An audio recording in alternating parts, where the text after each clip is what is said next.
Testing 1 2, testing 1 2.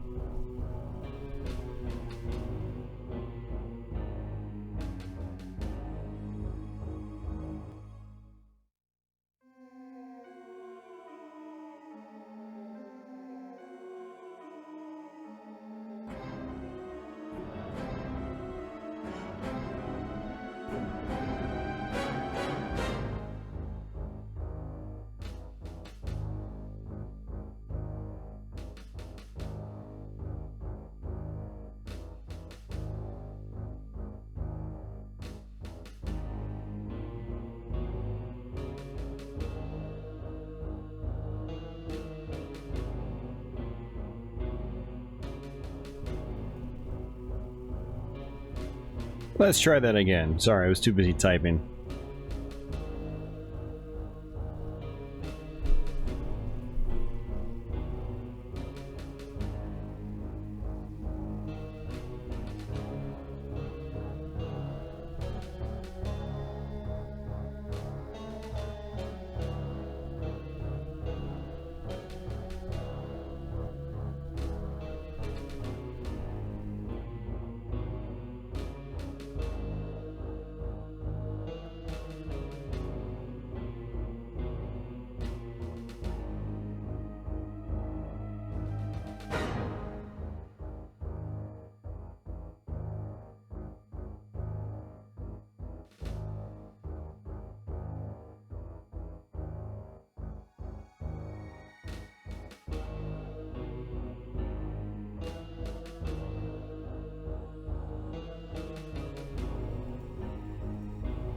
Greetings everybody, and welcome to a surprise stream. I wasn't really planning on this, but earlier tonight at work I decided, you know what, I want to stream something when I get home today on YouTube. And I decided on 3DO Doom. The reason I decided on this is that we actually messed around with this on Twitch last Thursday. And I've had a lot of requests to do Let's Plays on this game, but this is a very painful version of Doom to play. I actually played it back in the day. I actually beat the game, and it was awful, man. And it still is. Like, I actually streamed this on Twitch earlier in the year. I tried practicing for a Let's Play, and I got halfway through the game. It took me like 3 hours to get halfway through the game because the game is so slow. And I died, and I couldn't recover, and I was just like, I'm never gonna Let's Play this game. It's just not worth the trouble. So, yeah. I like to try to give you guys what you want, but there's just sometimes there's some specific cases where I have to step back and be like, listen, it's just not worth it. And that's 3DO Doom. So we're gonna play this as much as we can. This could be anywhere from an hour to 2 hours, maybe a little bit longer. We'll do what we can with this game, but you guys that have never seen this version of Doom will quickly understand why this is painful to play. And there's probably a reason why there's no automated demo here. It just keeps scrolling back and forth between the credits and the title. And that's it. So yeah, welcome to the stream, guys. As usual, I'm going to give the usual shout out to the Patreon backers and super chatters and whatnot. Yeah, so here's our current Patreon backers. Thank you guys as always for your support. It's much appreciated. There is a new Nintendo property Let's Play I posted on Sunday, so you non-backers will see that this upcoming Sunday, so stay tuned for that. And then as usual, big shout out to our super chatters as well, those that basically do the direct donations through the live stream, so thank you guys as well. Yeah, welcome everyone, by the way. You know, it's always great doing these random streams and seeing a bunch of awesome people pop in just out of nowhere. You guys always surprise me, so thank you so much for stopping in. Great to see you, Sleeves and Red Dwarf and Tyga and Poppy. Thanks for the props. Huey Yang, how are you doing? Did I see Meat Pill out there? Yes, Meat Pill. How are you doing, man? And then Just Andard Procedure. Just standard procedure. Ah, I got it. Yeah, time to see how it plays live. It is, honestly, this stream's not going to quite do it justice because, while the frame rate is extremely low, one of the other, major detriments to this version is that it's extremely laggy in the controls. So not only is the frame rate bad, but there's severe input delay, to where, like, you press a button to fire, your character doesn't fire for many frames, and it's very, very frustrating. Gerald Miller and Bertie, how are you guys doing? So we're gonna attempt this on Ultraviolence. What I should do is probably put it on like Hurt Me Plenty. Nightmare is a no-go. I've pretty much deemed it impossible because of the frame rate. I know it's not impossible, especially if you lower the screen size. Now, one of the interesting things about this game is that you can actually shrink the screen size down. We're not going to do that. We're going to play it roughly maxed out. We might tick it down once, but I'm going to show you what it's like maxed out, and then I'll show you what it's like zoomed in, or shrunken down, I should say, and then we'll boost it back up and go from there. So, all right. Well, wish me luck, guys. Hey, Amir, how you doing, man? All right, let's do this.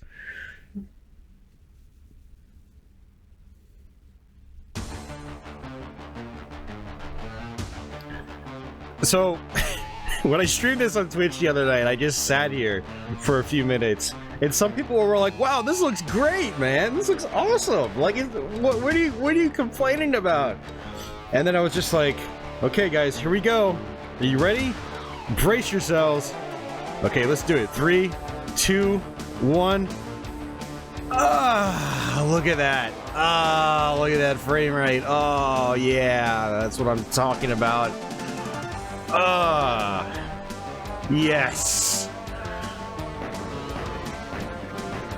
Oh man.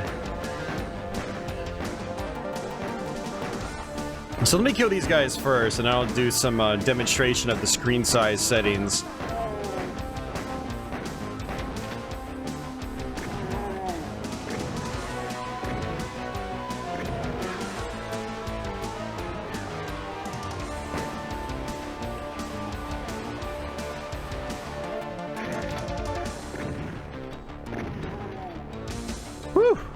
Okay, well that was a first move.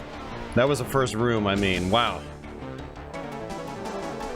So yeah, when I tried playing this on Twitch earlier on in the year, it took me way longer to get through even just half of the game than it ever should. And the reason is because of this frame rate. You just get stuck on things you're not supposed to get stuck on. And when the environments are really large, the frame rate is even worse. Like, look at this.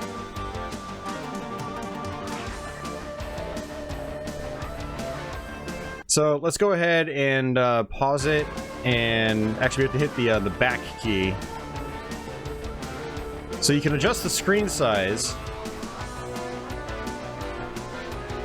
And if you really wanted to, you can play it like this. And if you play it like this, it's actually somewhat tolerable.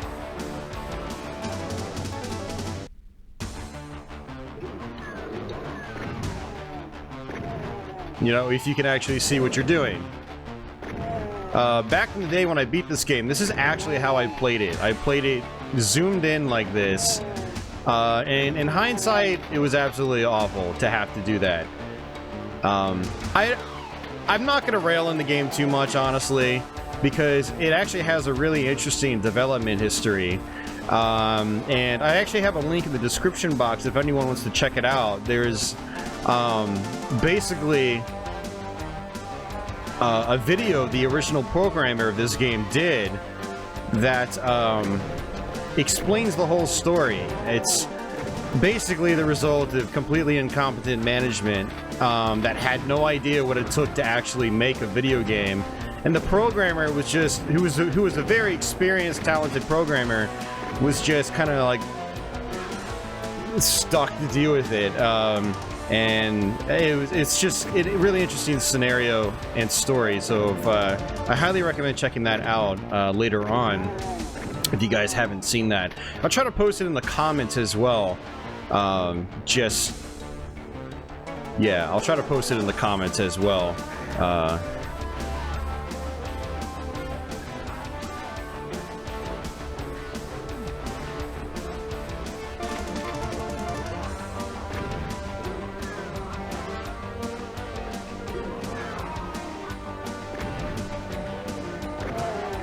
It's okay, Sleaze. If it's causing you physical pain, imagine what it's doing to me right now.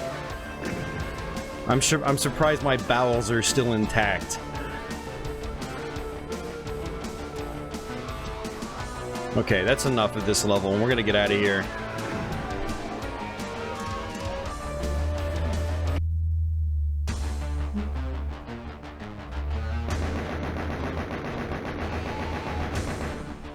Yeah, the music is actually really good in this game, and that's the highlight of this version.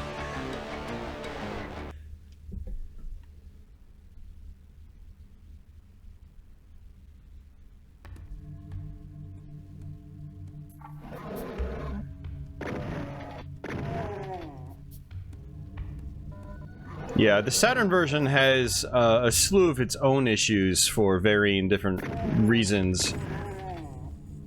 John Carmack didn't like the former rendering they were using initially, and he advised the team to change it, which was unfortunate because the original former rendering they were using ran blazing fast.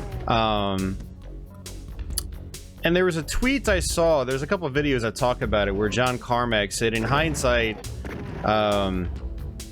he basically said that he wishes that he let the team, like, stick with their original plan. But still, even with that, the Saturn version is infinitely more playable than 3DO Doom. We actually ended up playing that on Twitch last Thursday as well. And even though it's kind of awful compared to the PS1 version, Saturn Doom, like I said, it's still actually playable. This is, yeah, this is just something else.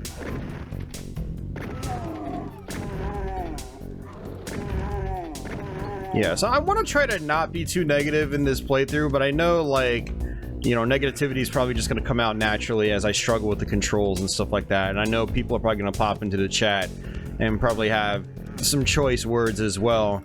So this is going to be one of those streams, guys, I suppose. And so I apologize for that. But one of the fun things about doing this is being able to show you guys what a trip this version is. And why it's taken me so long to even do a video of it here on YouTube. You know, I've done long plays of PlayStation Saturn Doom. I've done long plays and Let's Plays of Super Nintendo Doom. Let's Plays of 32X, Jaguar, and PC Doom. Even Game Boy Advance Doom. And as such, I've had lots of requests for 3DO Doom. Hell, I've even done Doom 64 via Total Conversion on PC. So lots of Doom action on my channel here, and 3DO Doom was one of the last ones for me to cover, and you know, hopefully you guys could see why it's taken so long. And the live stream format's the best for this because I don't feel obligated to finish the game. When I do a Let's Play, it's all or nothing, really. Like, I'm gonna try to go through the whole game, you know, unless it's something like Iron Sword Wizards and Warriors, where the last boss is just dumb and I die at it and get a game over, and that's fine. At least I made it mostly through the game. But these live streams, I don't feel as pressured to try to actually go through the whole thing for you guys. It's more about the live interaction and being able to have an archive for people that, you know, are perusing my channel for Doom content. So any of you guys watching on the past broadcast or the archive, thank you. I hope you enjoyed this gameplay.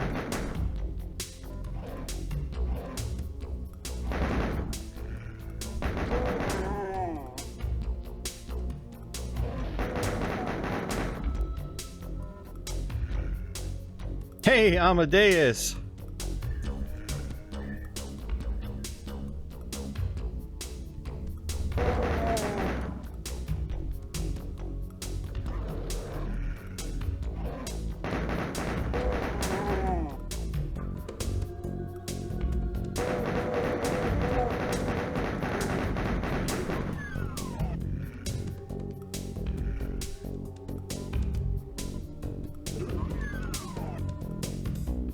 So yeah, what ended up happening with this version is the programmer ended up having to get the source code of the Jaguar version of the game, and so 3DO Doom is basically a conversion of the Jaguar version. Now, I think that he might have had a different version in the works, but the management was like, "Oh no, we need this out by X and X dates," which gave the programmer very little time to actually make the game from start to finish. And in order to get the project done quickly, they ended up getting the source code of the Jaguar one from John Carmack, and that is basically what this one is based on. So you've got the exact same level set and structure as the Atari Jaguar version. And all things considered, it's a good-looking game. But that frame rate, that's the problem. That's the big problem, actually. So, ooh, really bad frame rate. You know what's funny is, like, I'm actually getting used to it again, which is that's there's something wrong with me. Like, I'm starting to pick up speed just a little bit.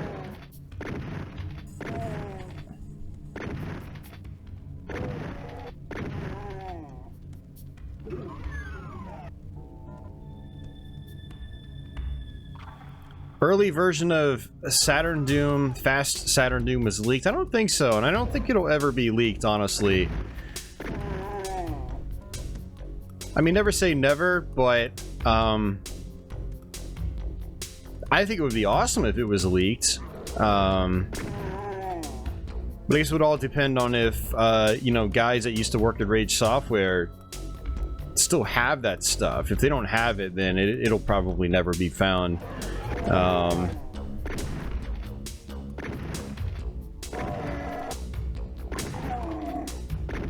Of course, and again, like I said, never say never. It would be really awesome if it surfaced.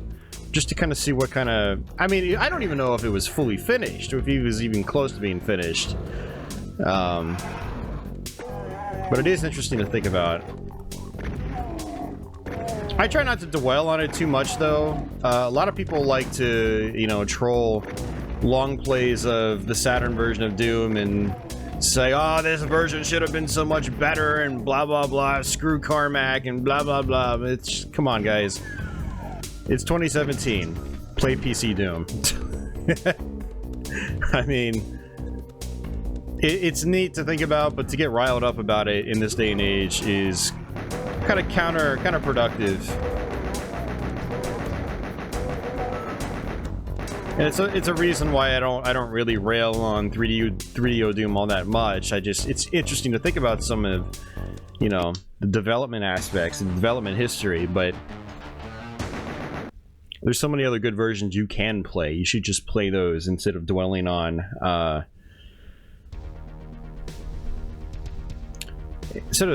what could have been or what should have been, blah blah blah, you know.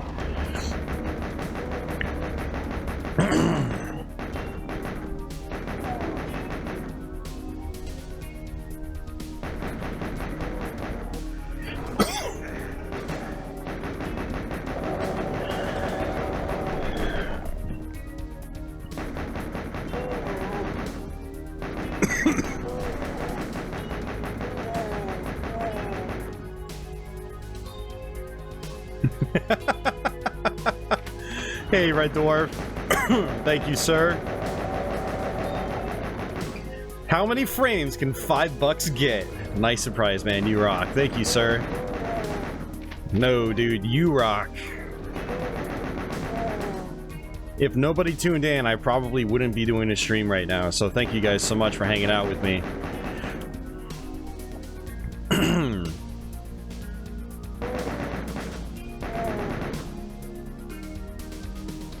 I had to be really careful here because with this frame rate, I'm just going to fall off that ledge. I know it's going to happen. And I obviously don't want that to happen. So that's one of the few areas in Doom where if you fall off a ledge into like a swamp pit, you can't get back up. There's no elevator to pull you back up.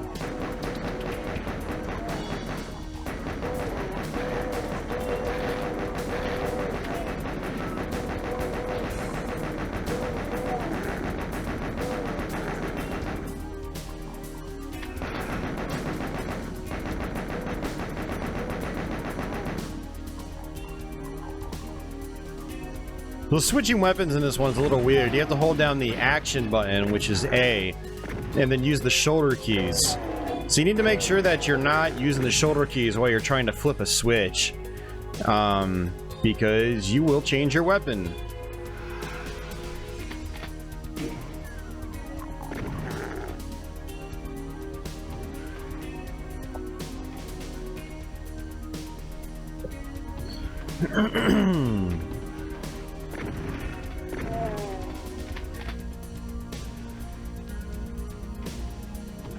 Yeah, so, yeah, like Sleeves mentioned, the frame rate becomes like, oh, almost playable when you're in like very tight corridors or you're like right up in front of a door or a wall like this, where all it's doing is just rendering, you know, the texture right in front of you.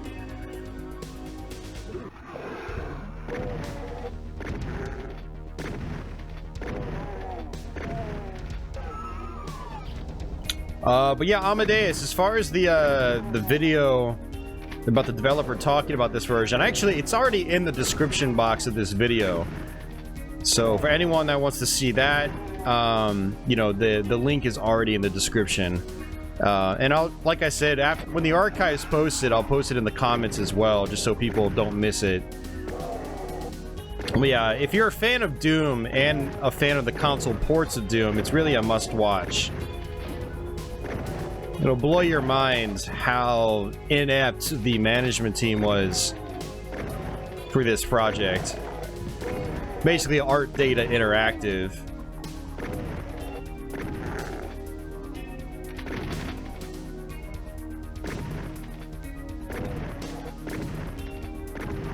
The ironic thing is, the soundtrack was done by the management. They, you know, they were all musicians, apparently. And so while, you know, they couldn't drive a video game company at all, they could at least make a killer soundtrack.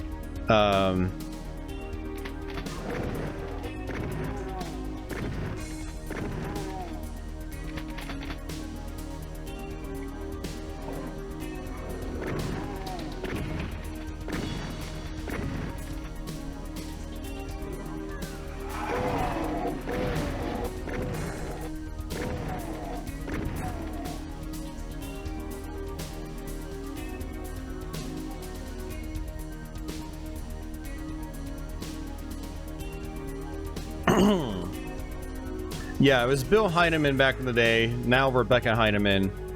And yeah, she also created the Mac version of Wolfenstein 3D. And then that would be the basis for the 3DO version she also converted.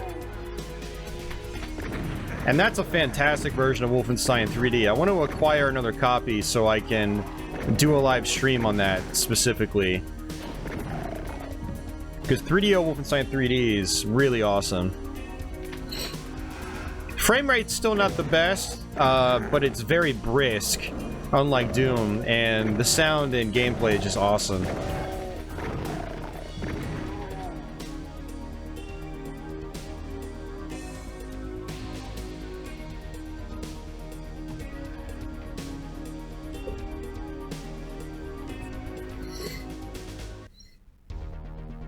Are there any solid 3D FPS games that you'd recommend as an alternative to this? I would say, well, Wolfenstein 3D, number one. Some people like PO'd. I didn't really get into it. I thought it was kind of janky. Although the frame rate is a lot better than this. The frame rate also dipped significantly in that game, and I just found like the combat unsatisfying in PO'd. But you might want to check it out. And I say you as in anyone else that's interested in FPSs on 3DO, because I don't know how many of you guys out there actually own 3DOs. Yeah, so PO'd. Escape from Monster Manor. I think Escape from Monster Manor is definitely worth playing. But it's very maze-like, it's very simplistic, like Wolfenstein 3D, but I feel like there's less depth to the levels in that game. But it runs very smooth, and it looks nice. It also doesn't have as much flexibility as like Wolf 3D because you only get one weapon throughout the entire game, which is kind of annoying, but it's definitely worth checking out. Another one is a mercenary. But a mercenary is more like this action role-playing first-person hybrid. It's not really a straightforward FPS. But if you're into something that's different, I do recommend checking that out as well. Okay, we're gonna actually skip the blue door. We're gonna go ahead and just take the secret exit, since I know a lot of you guys like to see that.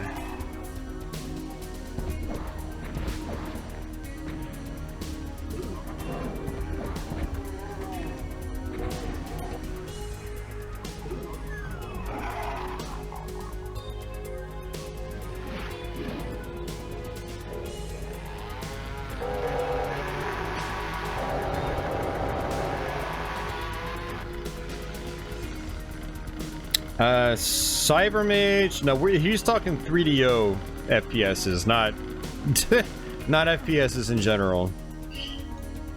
And Cybermage and Heretic were not released on 3DO. Killing Time? No. I mean, I don't personally recommend Killing Time because it's got one of the worst frame rates on the 3DO, and it's, you know, fans of that game never really take that into account when they're promoting it to potential fans, and I'm not a fan of that myself. Like, the frame rate is awful in Killing Time, and it makes the game extremely difficult to really enjoy, which is a shame because I really like the theme and like the vibe you get when you play the game. It's very cool, but yeah, I don't personally recommend Killing Time. I'm trying to think, what other FPSs are there on 3DO? Yeah, I'm trying to think.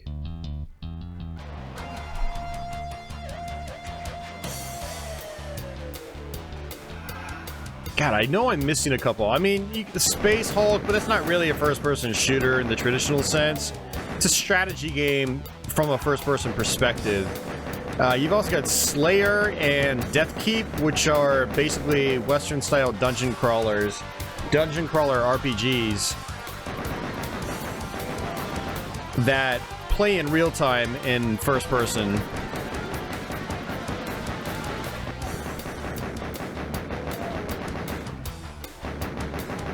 But yeah, I would definitely say the most comparable is like PO'd, Escape from Monster Manor.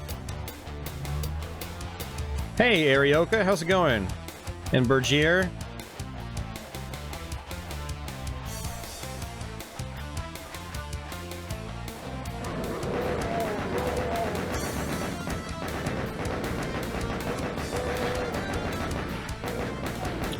But yeah, Taiga, that Digital Foundry video is fantastic. So that's another one that you guys want to check out if you're fans of console Doom.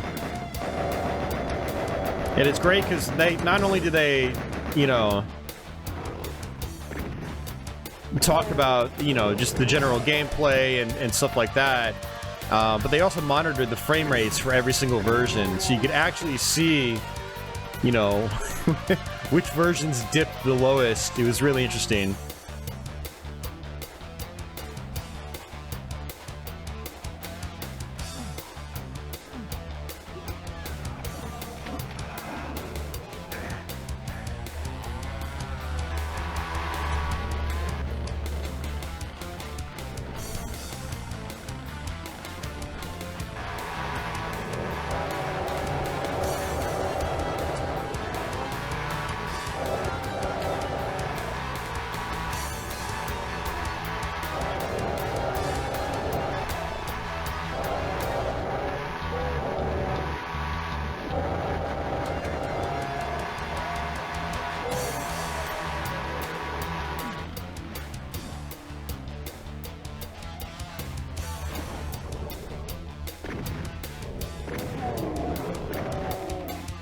A lot more enemies than I remember.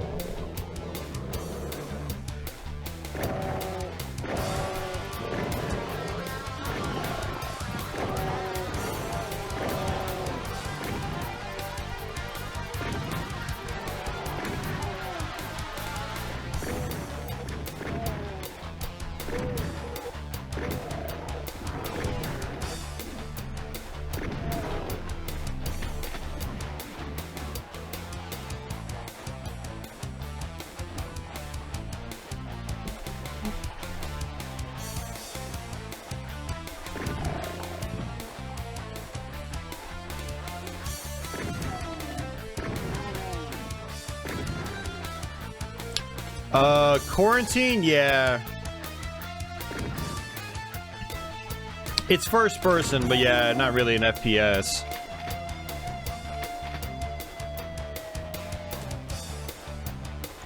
No, it was just, it's a bad port per year. It's a long story, actually. Very, very long story.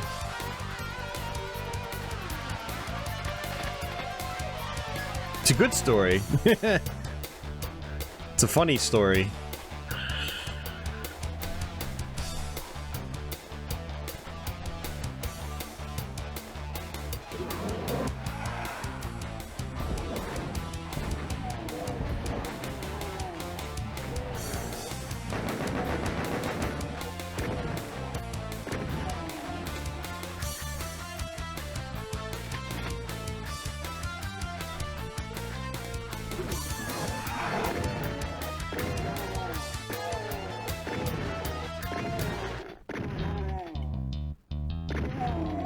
Oh yeah, there's also, some of you guys are gonna laugh at this. Cyberdillo for the 3DO. That's another first-person shooter.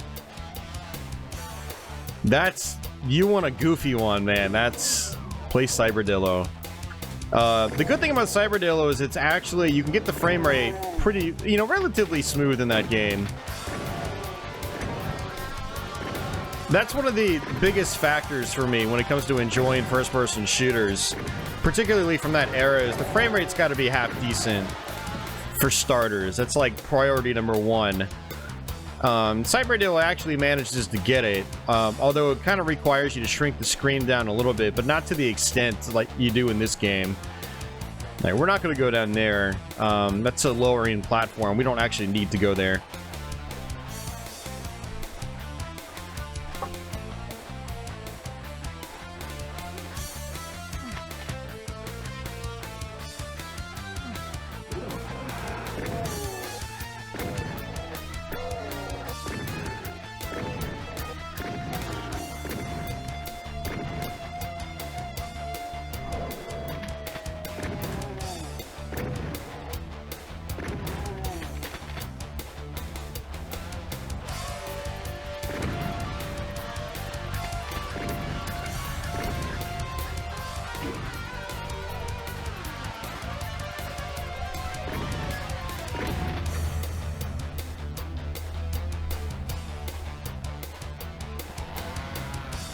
You know what's funny is Cyberdillo probably has references to what you're talking about. It's that kind of game, honestly.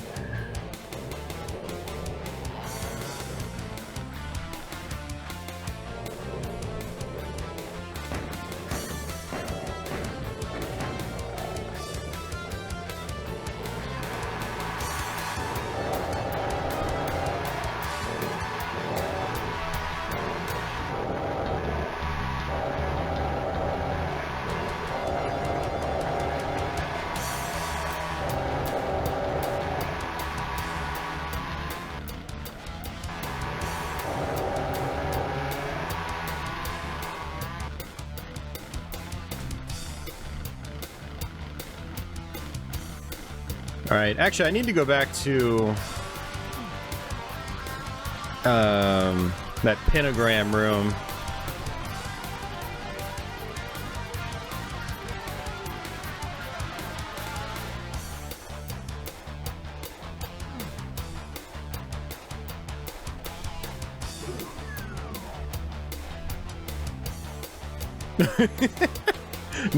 Maybe we'll do a Cyberdillo stream sometime. That would be something. I mean, I do want to cover more 3DO, but I feel like a lot of the 3DO games are best suited for the live stream format, because a lot of them are pretty lengthy games. They're not really good for like a singular let's play like I like to do. But there's a lot of like fun, quirky stuff in the system.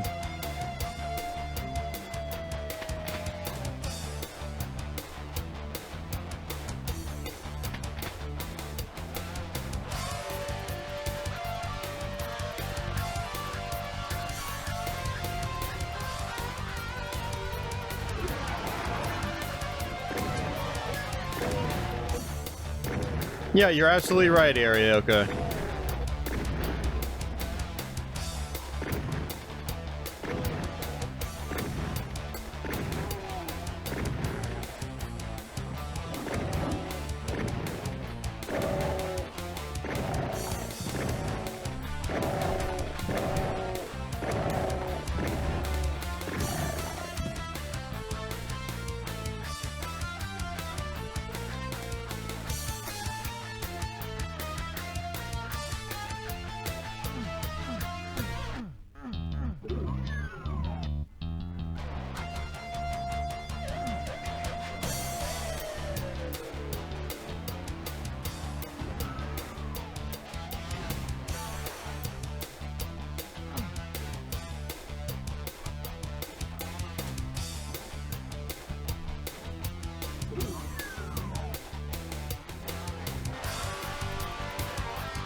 Alright, this could be one of the toughest parts and one of the most dangerous parts.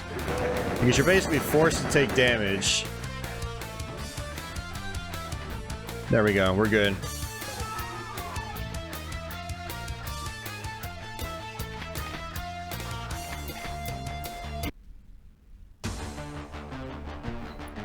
Yes, 3DO emulation is possible. There's an emulator called 4DO.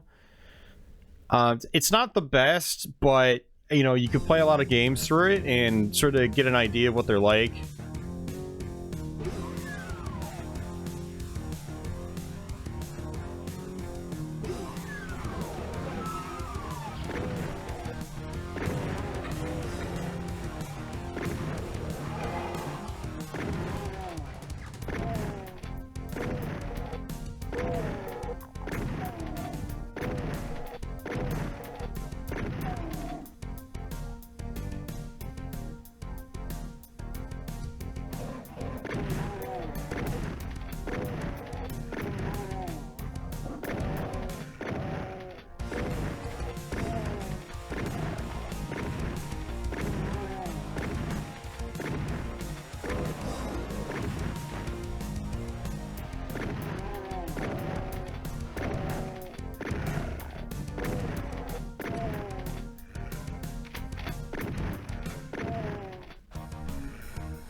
Yeah, so as you guys can probably understand, I'm trying to do my damnedest to really focus here.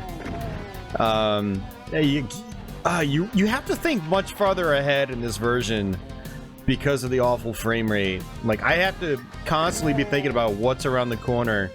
And, you know, because I'm so knowledgeable with Doom that, you know, that's not a problem with me, but I still have to think about it really hard. Like, it's like, okay, I know there's gonna be this room here, there's a bunch of enemies, there's gonna be a blue key, and I need to make sure I don't get hit.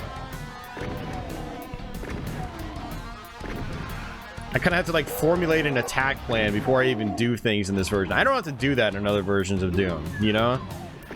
I can react on the fly, but in this, I really have to think about it.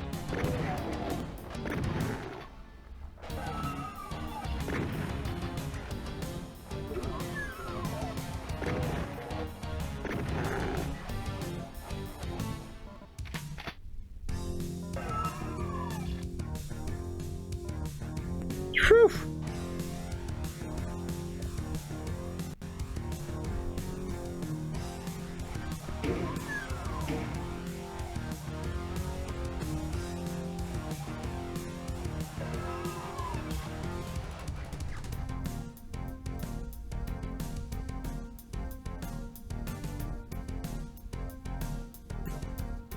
Yeah, so for those of you guys just tuning in, you can shrink it down, and you can actually make it playable. But, I mean, it's not really ideal, obviously.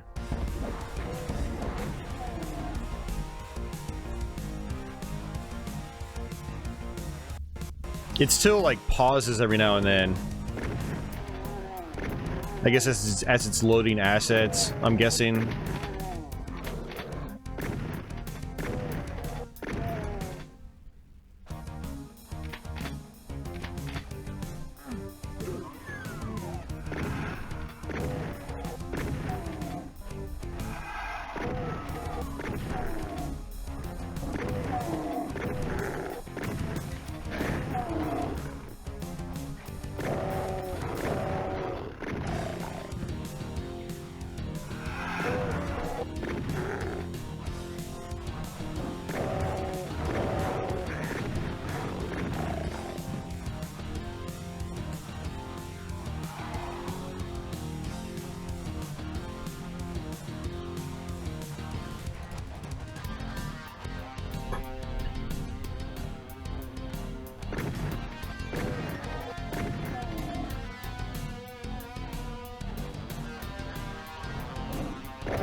I'm trying to pick up the items, but the game's not letting me.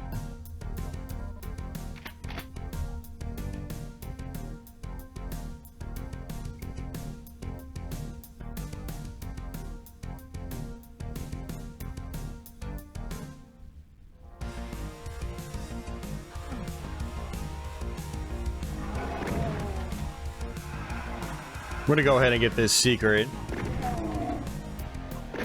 Try to get our health maxed out.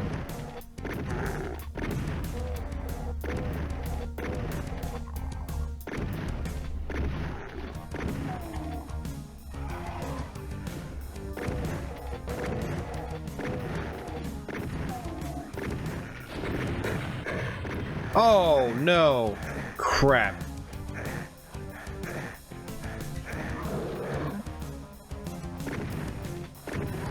Well, that was awful. I should have destroyed those barrels first. That bit me in the ass. That's not good.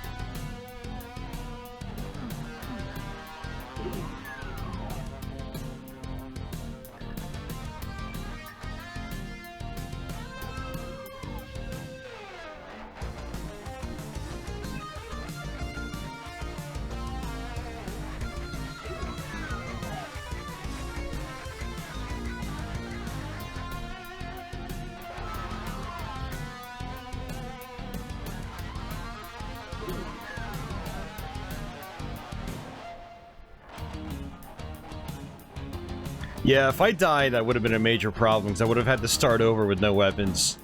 Or just a pistol.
Yep. 3DO Doom is pretty bad, guys. It is.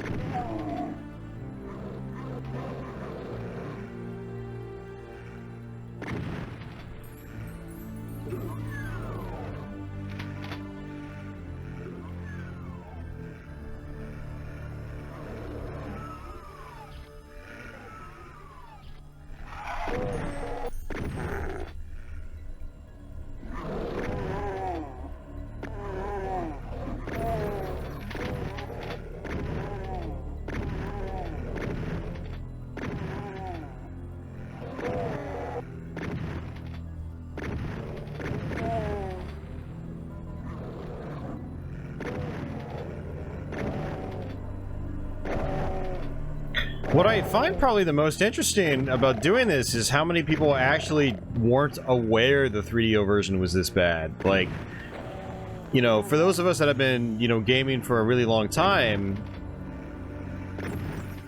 like, this is just kind of like common knowledge to us, especially, you know, us fans of the console ports of Doom, which there's a lot of us. But I guess outside our circle, there's not as many people are aware of this version of Doom and its performance issues. So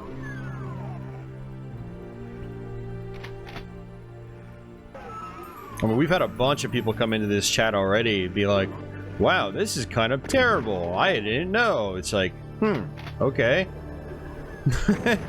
Interesting. Yeah, I figured most people already knew how bad it was. But yes, it is bad. This is why I haven't done a Let's Play on it yet. I can't be bothered to put myself through this and potentially have failed runs and have to do it all over again. Yeah, no thanks. One playthrough is enough. One attempted playthrough is enough, and this game will actually start to make your hands hurt. Like, you have to really just struggle with the controls, and after doing it for hours, it actually starts to become physically painful. Assuming you haven't gotten, you know, nauseous to the point of needing to give up before that. And we're just gonna leave those enemies up there. Exactly, Red Dwarf. If they didn't know, they will now.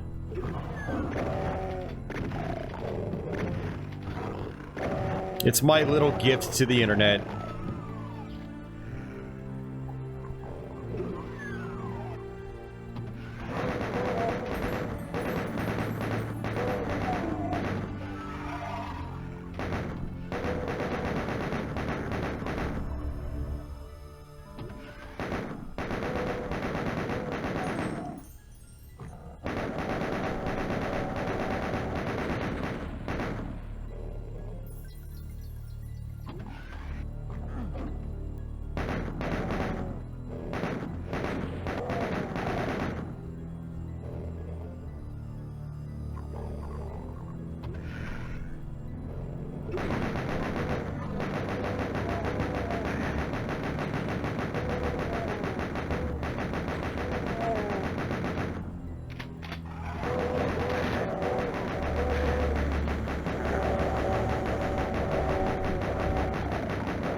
No, you wouldn't, Red Dwarf, if you saw the price of it. But you can always burn a copy of it. 3DO is not region locked. And actually, you can get the full soundtrack on YouTube, I'm pretty sure. So if anyone that likes the music, definitely just type Doom 3DO music on YouTube, and I'm sure you'll find the OST.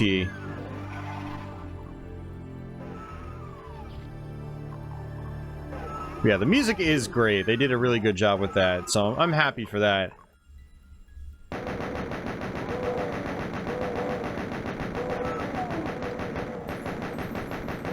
Oh man, now I'm overshooting. Frame rate is messing me up bad.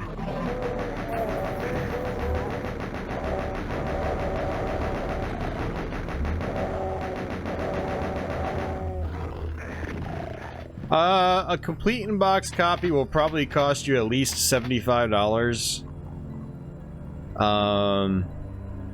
Disc in case with manual, I don't know, maybe 30 or 40.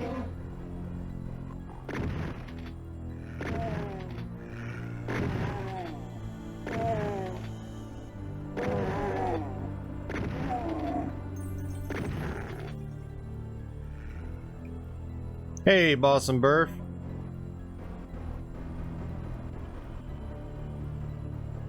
I'm just gonna skip those items.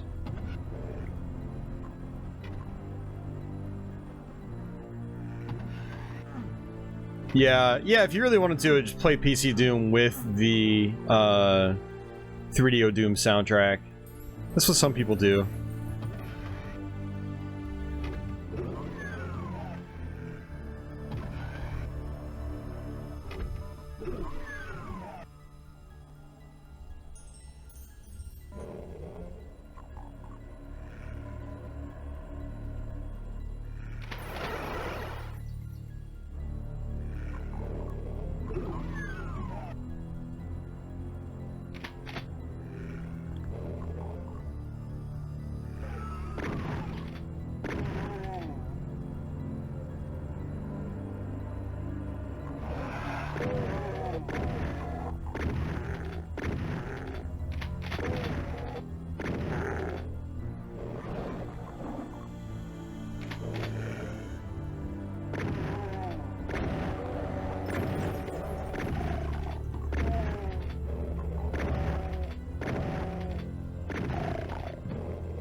Yeah, 3DO doesn't use Red Book audio. You can't listen to the music off the CDs, but doesn't mean you can't load up the disc on your 3DO and start the game and just enjoy that.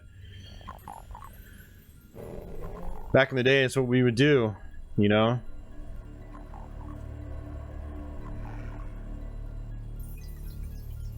And in this version, once you've unlocked all the levels, you can skip to the level you want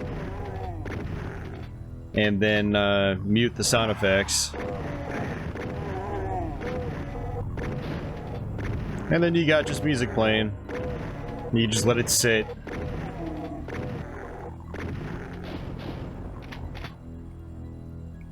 The 3DO is a good console, actually. It has lots of good games. Anyone that says it's not a decent console, at the very least, hasn't really played one. That's just my humble opinion. It's, I think it's an underappreciated console. But we were talking about it a few nights ago on Twitch, and I think the big issue with the 3DO is that it doesn't have a library that has wide appeal. Or it doesn't have a lot of games that have wide appeal. It's got lots of games that have limited appeal. And so if you've got a wide variety in tastes, then I think it's a really cool system. There's lots of unique software on it. And there's some good conversions, too, of existing popular software. Super Street Fighter 2, Wolfenstein 3D, stuff like that.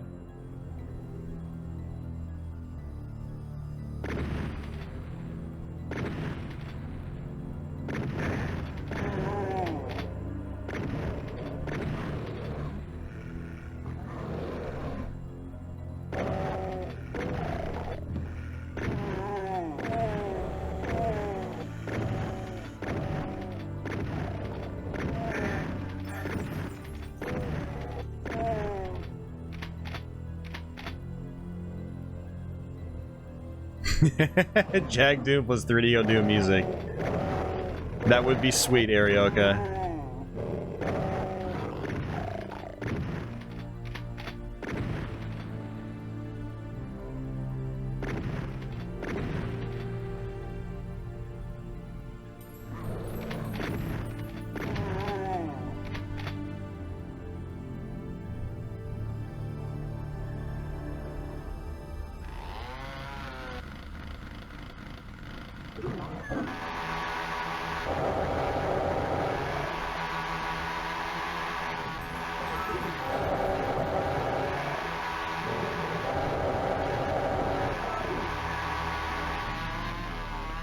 Yeah, PlayStation Doom is basically the go-to version for consoles back in the day.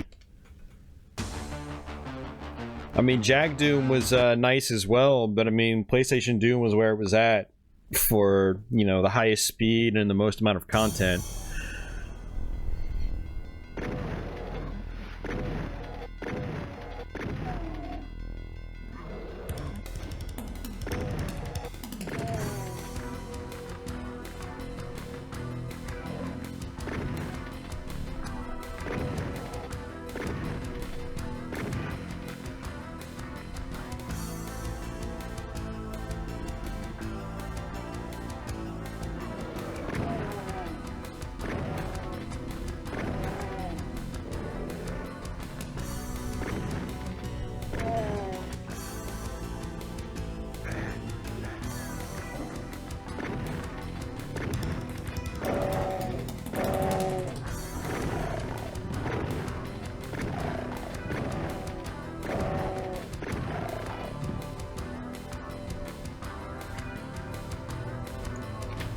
Oh geez, Doom 64. Don't get me started on that trash.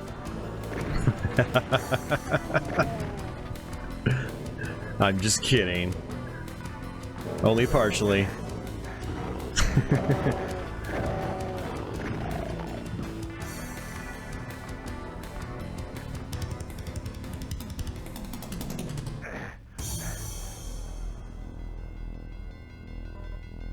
Actually, MD Mister, she was provided the source code for Jag Doom. That's what this is, basically.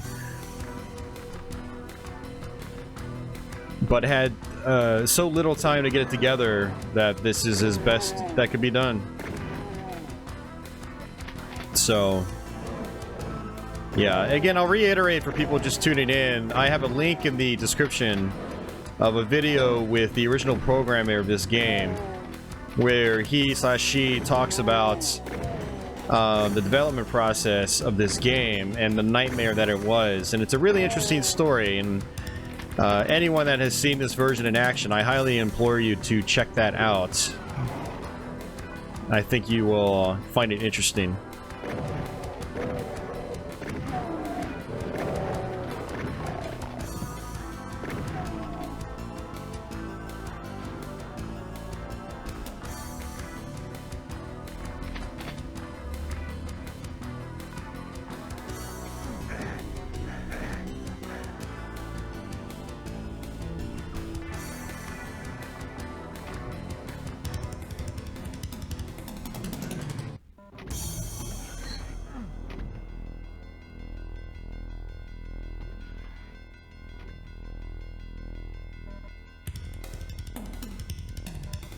Bergier's like, ah ha ha, N64 Doom's the best. Wait, I haven't even played N64 Doom. I haven't beaten it. Like, come on, man.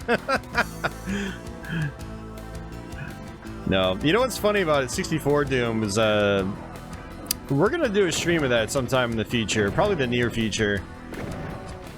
Because I had someone ask me, like, if I have gameplay of it on the 64, not the total conversion on PC. So apparently some people want to see me play it on the 64 itself. So we'll try to do that sometime soon. I think I've still got most of the game pretty fresh in my mind after doing that Doom 64 EX Let's Play series.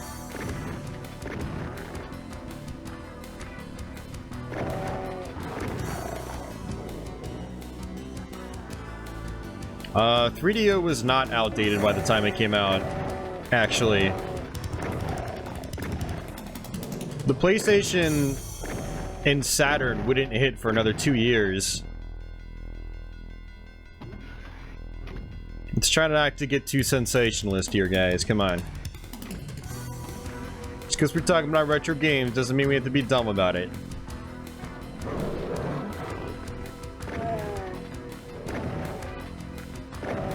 The only competition that 3DO had was the Jaguar and 32X for a short time.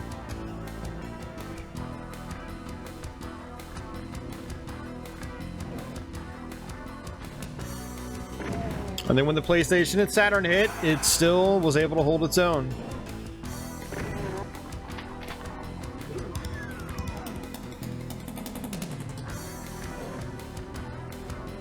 Try and put together the laser weapon. Yeah, that's gonna be tough, man. I read up on how to do that, and it's a little annoying. So, yeah, but you're comparing a game console to a $3,000 computer, Tyga. It's an unfair comparison. Computers were way more expensive back in 1993, and something else you're not understanding.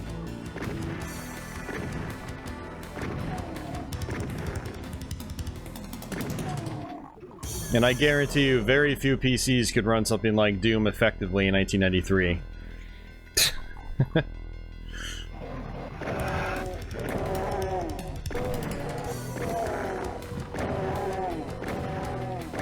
Yeah, so it's not even an appropriate comparison at all.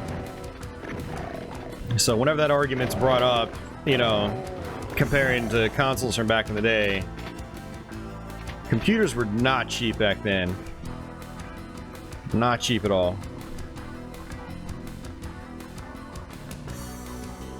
And then just saying, oh, just buy a PC, or you could have just bought a PC. It didn't quite work that way back then either. There was a lot more knowledge required to use computers. You had to know DOS.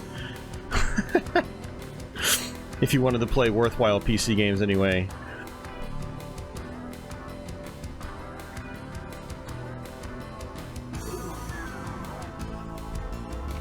Creating batch files to load drivers and stuff like that. Yeah, wasn't exactly as plug and play as it is nowadays either.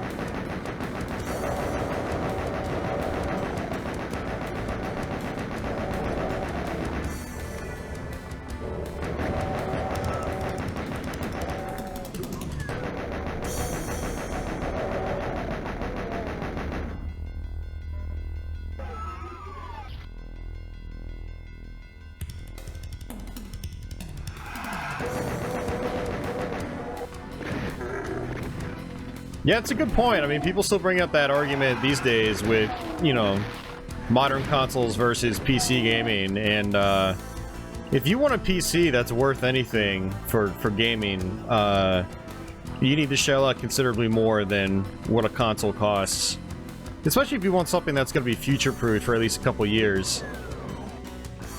You need a good GPU. A good GPU is going to be a couple $100, you know? That's just that. Then you need your RAM, your CPU, your motherboard. You need a decent cooling solution so you don't fry your components, you know, like... Now today you can build a PC that can run quality games for much less money than you could back in the day. But it's still gonna cost you. It's still gonna cost you.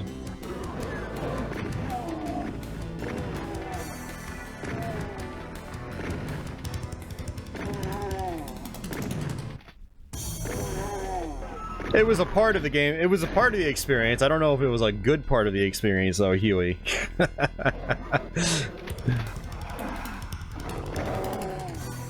Hey, Nihilus, what's going on? How are you doing, man?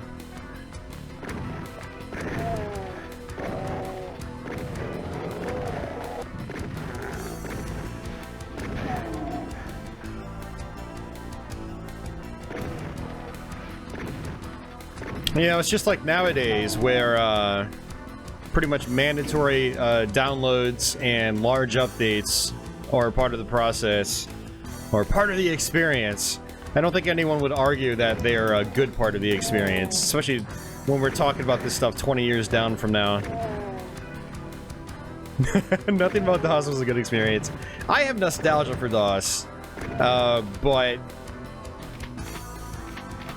would I go back to it?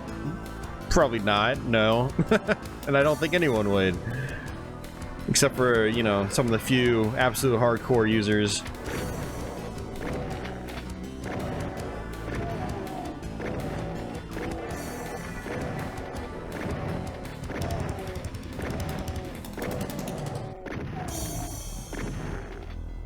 The PC was not just as good, if not better, in 1993, Taiga. That's one thing you're not understanding. The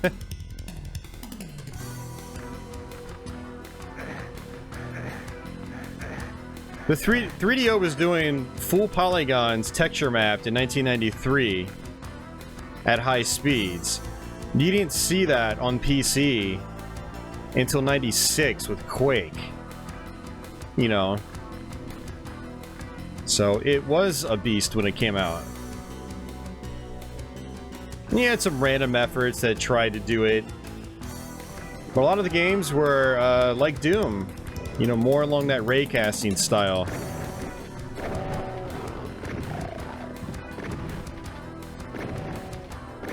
I'm just saying give credit where credit's due, instead of trying to write it off.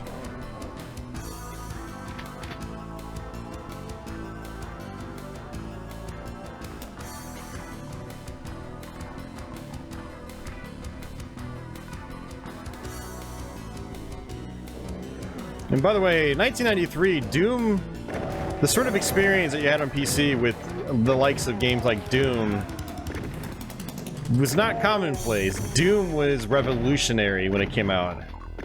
Revolutionary.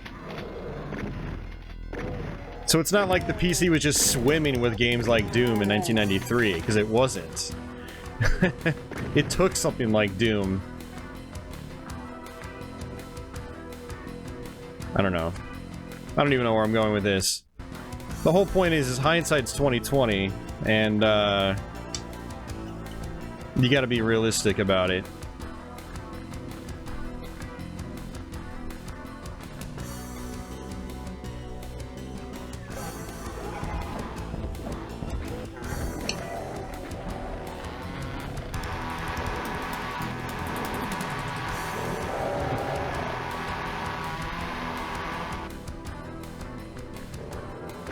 Oh, that's not good. Oh, that was close.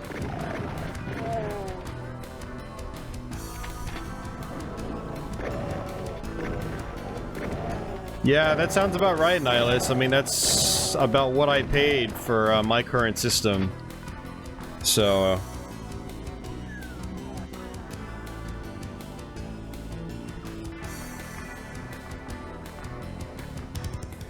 Actually, I think I paid a little bit more, because about $1,500 USD was my initial budget, and then I think I probably ended up spending $2,000 when it was all said and done.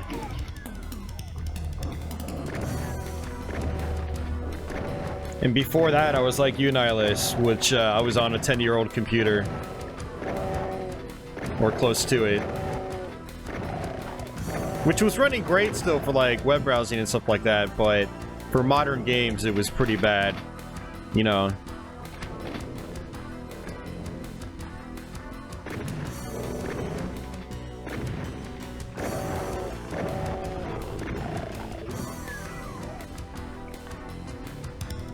Yeah, zero tolerance, nice. Yeah, that's one I'd like to spend more time with. Maybe do a stream on that too. I've never beaten that game, but I would like to.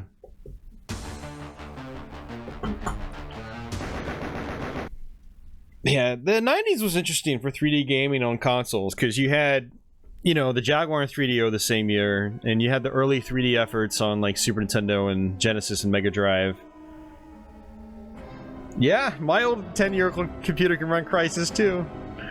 And then you had PlayStation and Saturn, you know, 32X, stuff like that.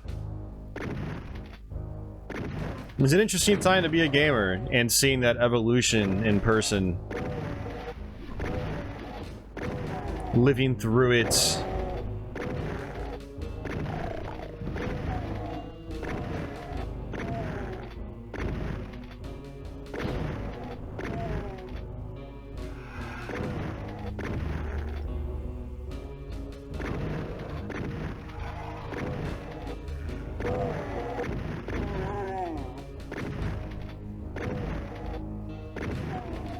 Hey, Phochan.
And that's the thing, Arioka. I'm not sure about some of you guys out there, but I think it really helps to have actually grown up and lived through that era.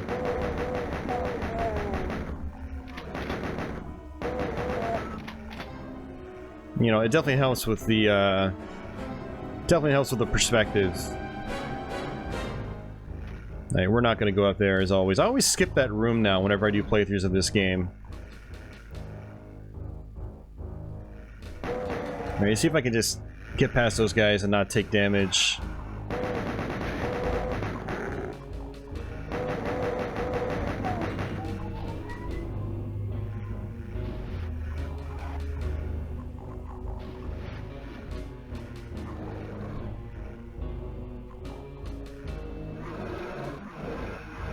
Oh, he just had a major frame rate dip.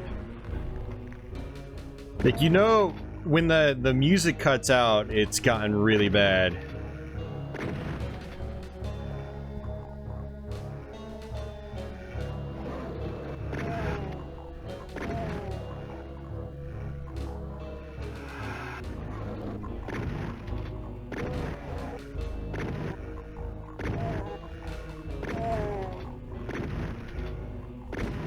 Yeah, I didn't know a single person that had one either.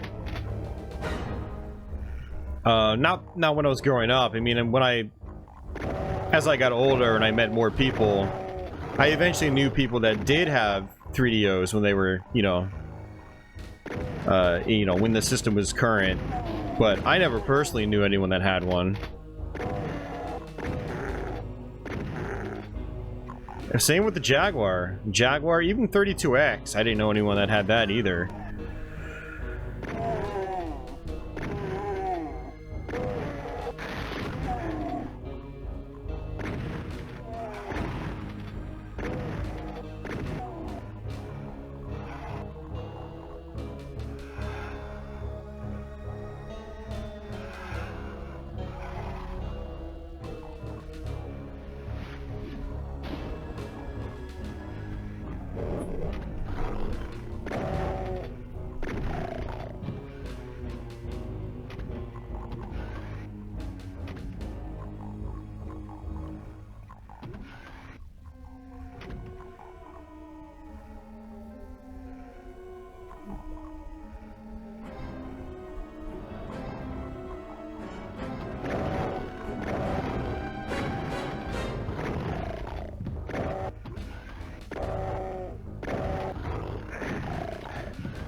Yeah, you know, the Xbox One X, I don't have a problem with it at all, actually. After seeing all the videos on it and seeing all the performance games, even just unpatched games we'll get out of the box, I think that's really awesome. Really awesome. And I appreciate that they're giving users choice. It's like you don't have to buy an X. All the games will still work on the old models. But if you buy the most powerful model, you're going to get the best experience, like bar none, guaranteed. But I think that's pretty cool. You know, at first I was like a little concerned about iterative technology in the console hardware space, but as long as everything remains backwards compatible, I really don't have a problem with it. And the X is a considerable boost over the original model. But ultimately, the boosts are going to be because of 4K, you know. 4K is becoming standard already. And people are going to be expecting to be able to game in 4K. And thus, that's what it's for. So...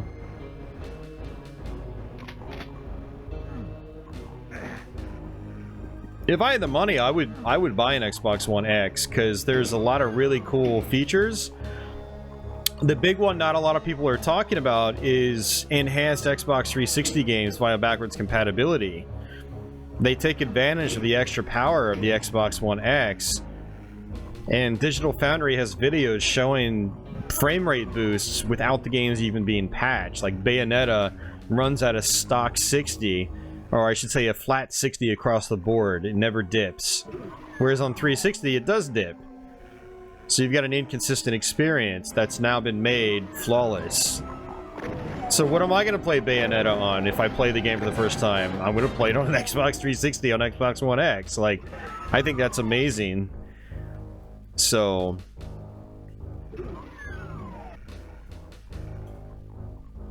I mean, it's like, for me, I don't ever stop playing games from previous generations. You know, I always play a mix of everything. I play a little bit of modern, but all my gaming time is divided up between games of all eras, including the Xbox 360. And so if I have a platform like the Xbox One X that'll play all those games as well, but improve them so they're even better, all those games I put off, like, it wasn't for naught. Like it was... I'm kind of glad I delayed playing a lot of those games now, because now I'll get to play them at, you know, and have much better experiences than I would have playing them on the original hardware. I think that's really cool.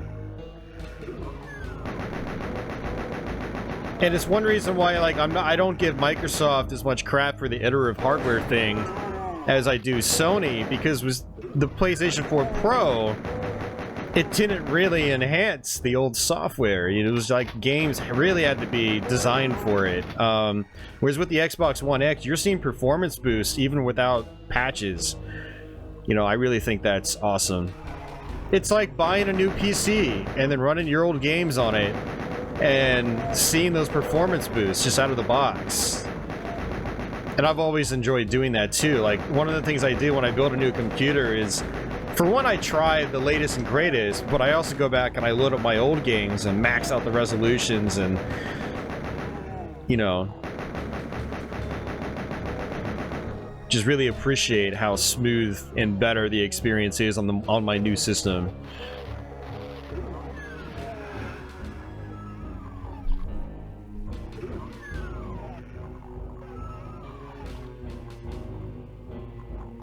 It's $500, Taiga. Come on, there you go again with the sensationalist bullshit.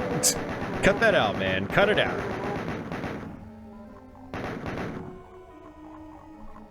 Yeah. I think your average Joe Schmo is not going to buy it just to play Xbox 360 games. But someone like me, that's, I take that into consideration heavily. Especially someone that streams all the time. We were playing 360 for the last 2 weeks. If I had an Xbox One X to play those games on, they would have been so much better. You know? But Johnny Joe Blow, who just has to, you know, have the latest cutting-edge stuff and will only game on the cutting edge, will only play Forza and Gears of War and Halo 27, then yeah, he's probably not gonna want to spend, you know, $500 on a console if he's already got an Xbox One. But for someone like me, there's a lot more benefits than just playing the latest games in 4K. So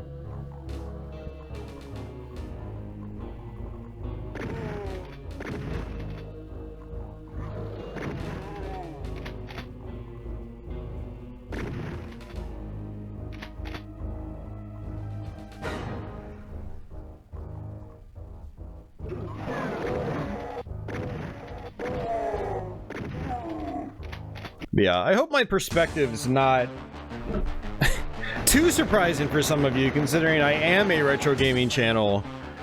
I am a channel that's all about playing games from the past, so having past games have improved performance on a current system, you know, shouldn't be too off course. You know, for what you guys expect out of me.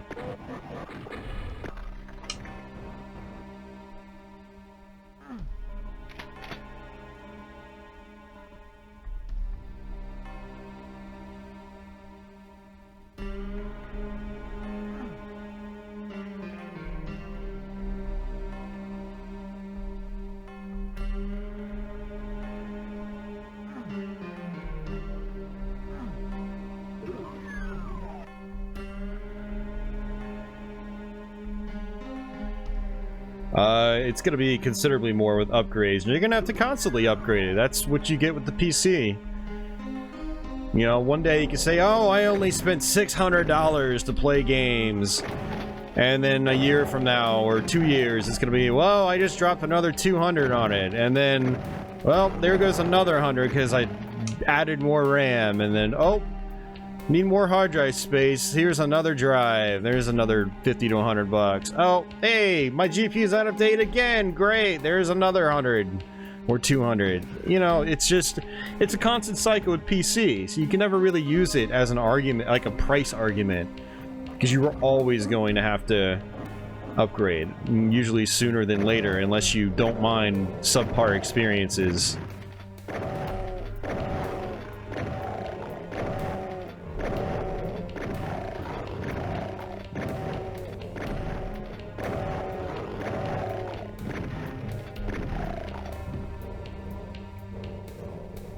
Yeah, no, I totally agree, Sleeves, man. I blew about 50 bucks on Steam games, and I think I got like 15 or 20 games out of it on Monday.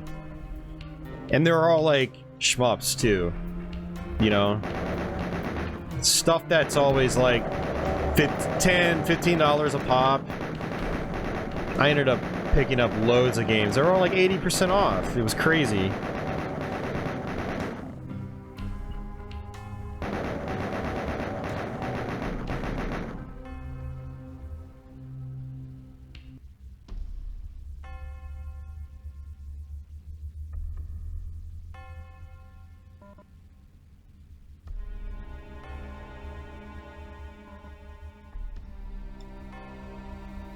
Subpar compared to whatever your own personal standards are.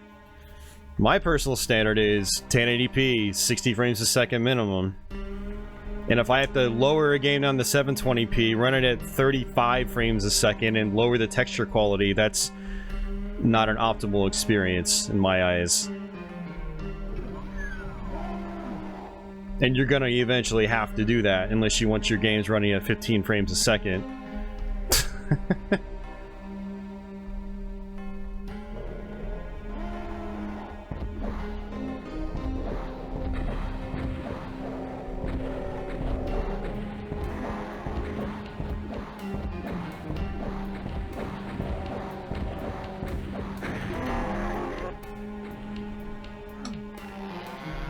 Although I will say, you know, GPUs are pretty beastly these days, and they're allowing people with low systems to get by with a lot more than they used to be able to. And games with Well, I will say PC gaming, I think, is improving big time.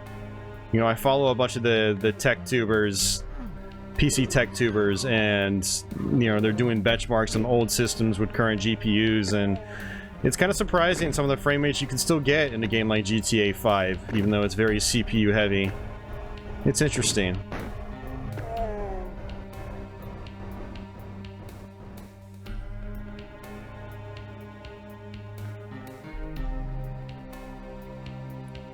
Yeah, I've played Treasures, yeah. Radiant Silvergun is my favorite shooter of all time. Hands down. It's my favorite. I love it.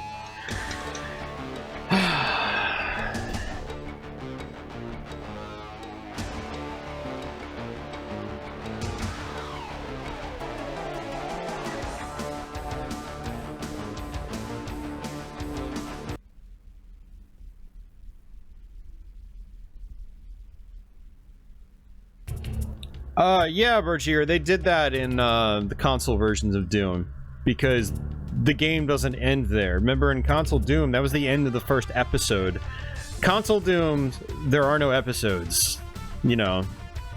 So it's just, you know, it just keeps going.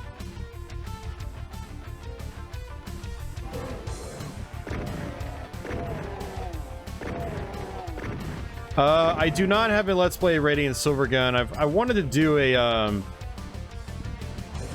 a certain video on it first before I do a Let's Play on it, but with how long of a break there is between all my scripted videos, it's gonna be a while probably.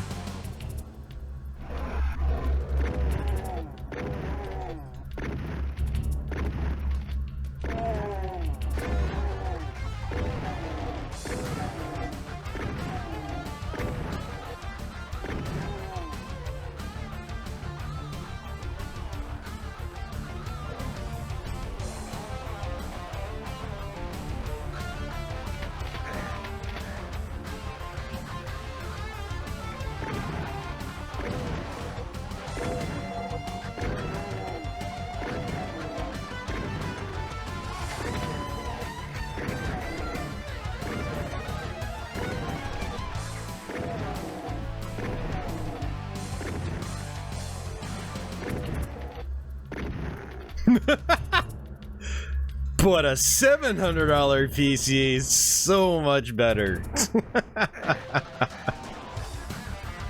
And to be fair, yeah, it will be at least a little bit better. The thing about PC gaming is the experience is about as good as much money you throw at it. Basically, the more money you spend, the better experience you will most likely have. And not just better, but in a lot of cases, the better future-proofed your experience will remain. And there's a point where, you know, you've got diminishing returns on how much money you throw at it, but there is a sort of a... Hold on. Like, you can't go out and buy, like, a $2,000 CPU and like, that's not good. But, you know, you get...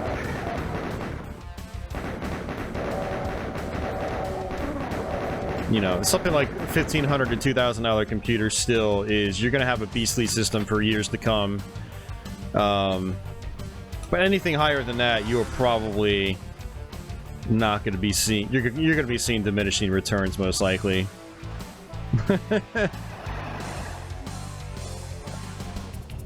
Instruction space, nice. Well, welcome. A 1080 Ti, that's probably what, 300 or 400, maybe 5. And it depends on the model. Yeah, exactly, Sleeves. I mean, there's also, that's another aspect to take into consideration is, you know, how thrifty are you? How smart are you with your money, and do you buy parts when they're on sale, or do you just try to get everything at once and, you know... There's definitely lots of different factors to take into consideration.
This is going through a FrameMeister, yeah. And, it's just S-Video.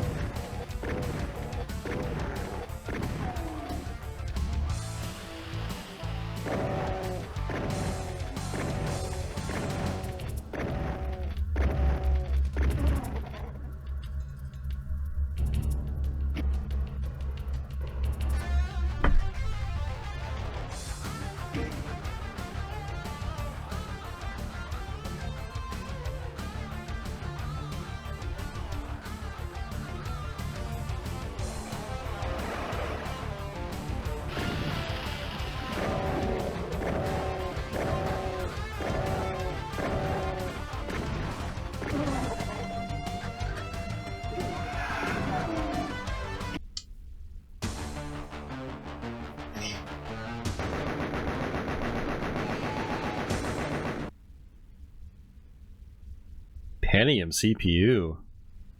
Ugh.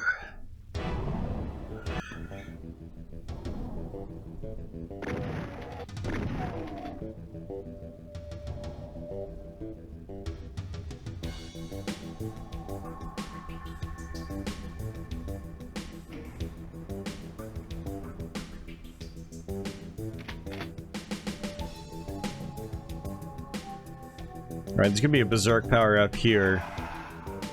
And I'm kind of like, should I try to just punch enemies? I don't... I can't do it, guys. If this was PC Doom, I would just punch everything in this level, but... I can't do it.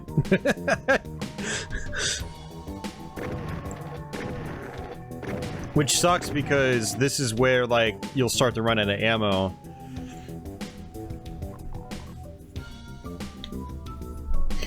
Just join my Patreon. Thank you.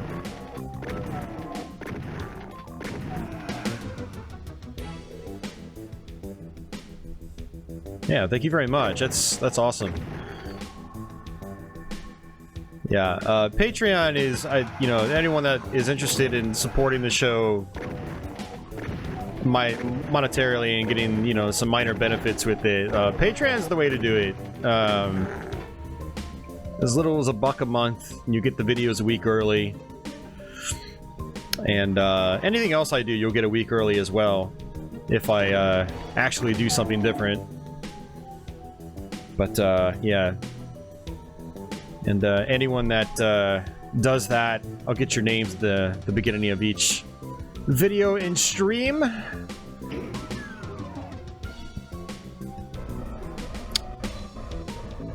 Not many FPS.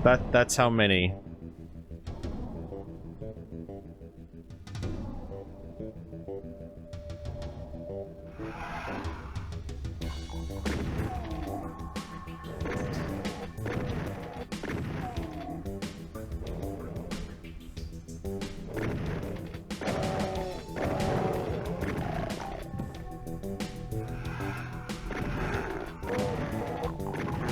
Yeah, I mean, it's pretty awful, but we're still making do.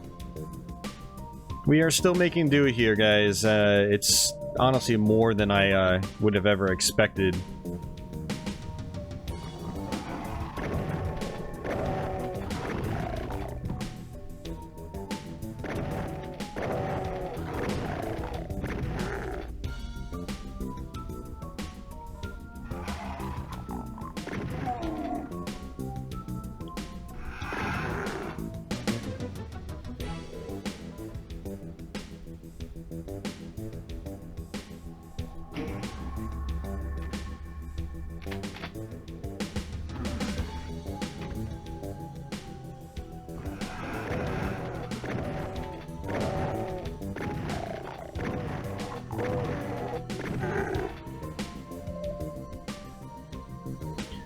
Yeah, it is, Sleeves. It actually is.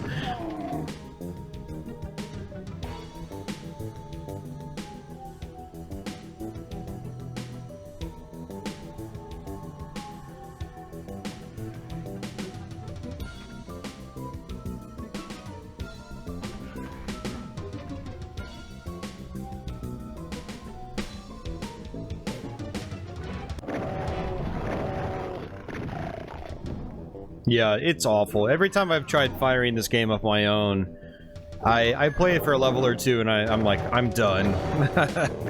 I can't do this. I mean, because, like, you guys see the frame rate, but what you don't also get to experience is the lag on the controls themselves. It's very easy to overshoot, it's very easy to undershoot. It's a struggle, and it's real, and you know, I don't really recommend trying out this version unless you're just absolutely desperate to have that hands-on experience with all the console versions of Doom.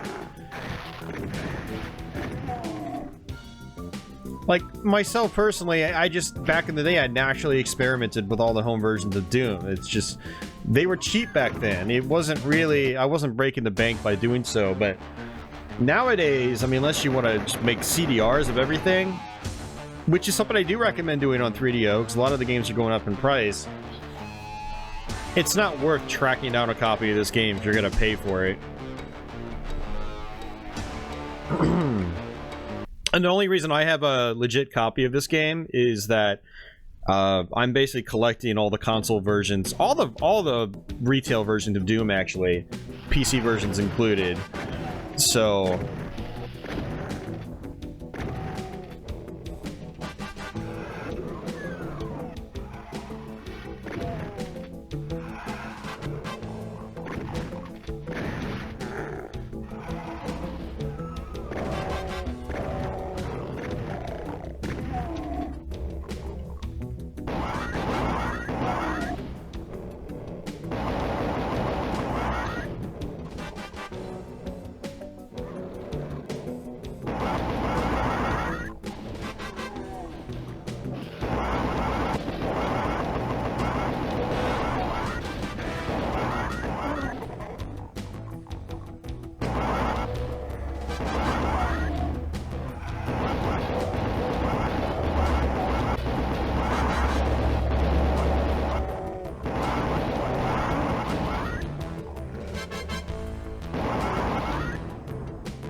yeah, the 32X Doom is actually still really reasonable for some reason. It's like 15 or 20 bucks for a complete copy, like box and everything. And I actually personally really like the 32X one. I enjoy it. Whenever we do a 32X stream, I always stream that game. Fochan, yeah, I remember you mentioning that, and you're absolutely right. The only thing about that is, in my experience, and I don't know if this has changed in recent years, but a few years ago, if you upped the CPU clock cycles, the games would run smoother, but you'd get a lot of audio glitches and things like that. And that kind of like counteracts like the benefit of the smoother frame rate and whatnot. It's definitely a novelty, but ultimately I think you're just going to want to play PC Doom. I mean, if anyone's that desperate to run 3DO Doom through an emulator on a console, you might as well just play PC Doom. But yeah, there are total conversions on PC where you can use the 3DO or Jaguar map set, and then you can have the 3DO music play in the background. There are mods that do that, so... Canadian Circuits almost died on Doom on the Saturn. Nice.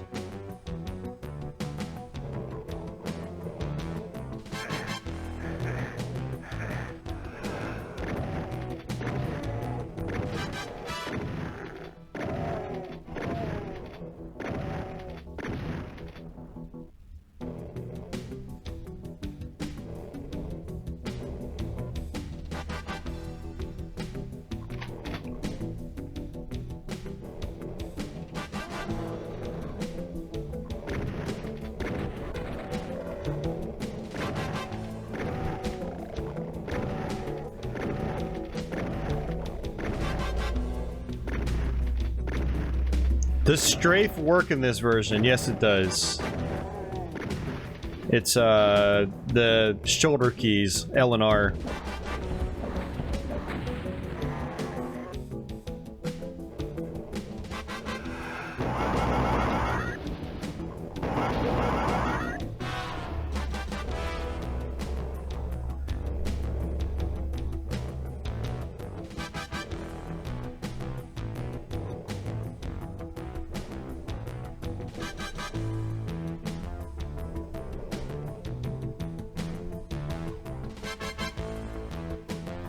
FreeDO? Okay. Is FreeDO still, like, in constant development? I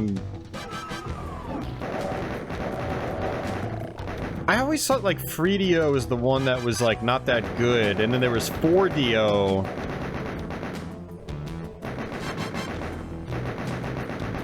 Or did development ever stop on FreeDO? I don't know. I haven't paid attention to the 3DO emulation scene in a while. But for a while, 4DO was the one to get.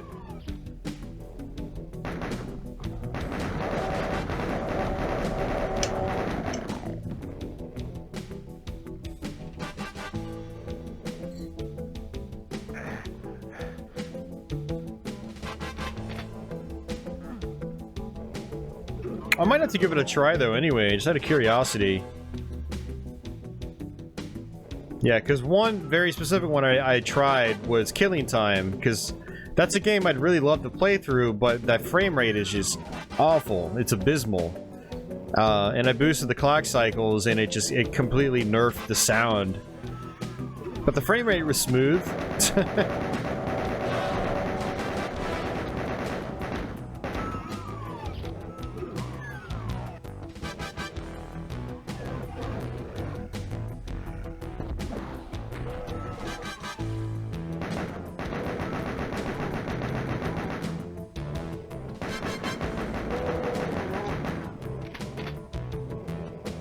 Okay.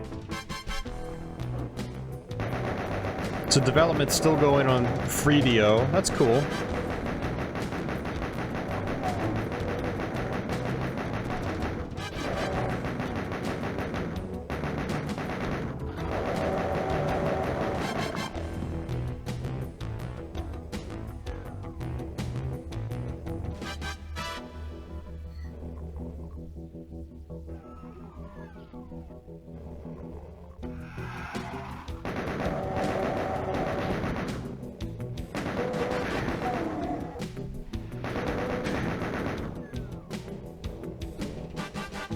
Yeah, see, one of the cool things about Killing Time is there is a PC version, but on a totally different engine, and I found that the controls are just terrible.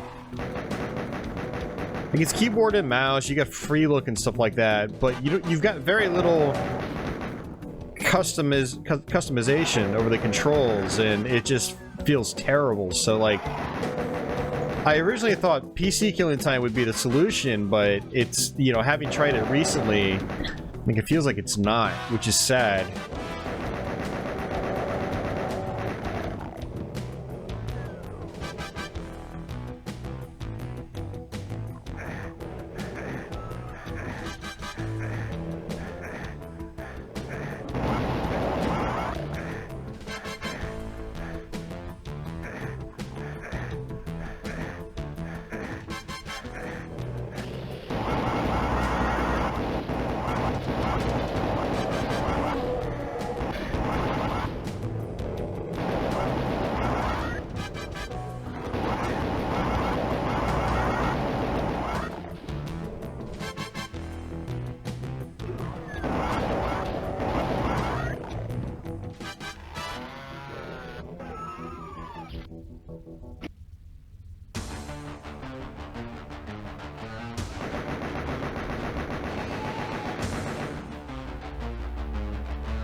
That lag.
I'm gonna skip one of the side rooms, which actually a couple of the side rooms. Wait, did I not get a key? I thought there was supposed to be a key up there. We have to go back.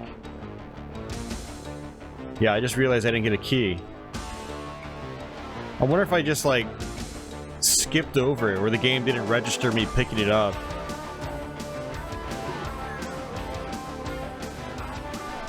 Yeah, it's supposed to be right up here.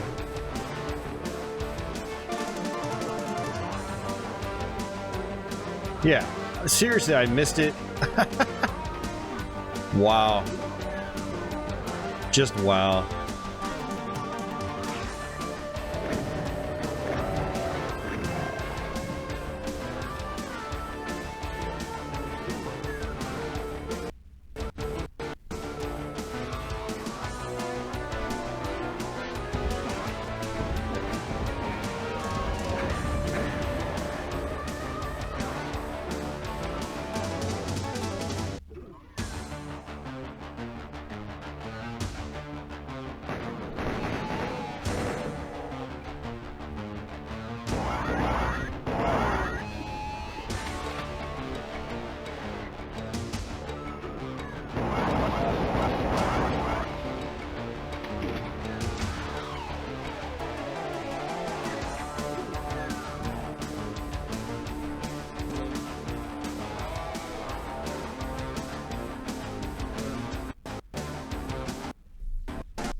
Oh, the game just cannot keep up now.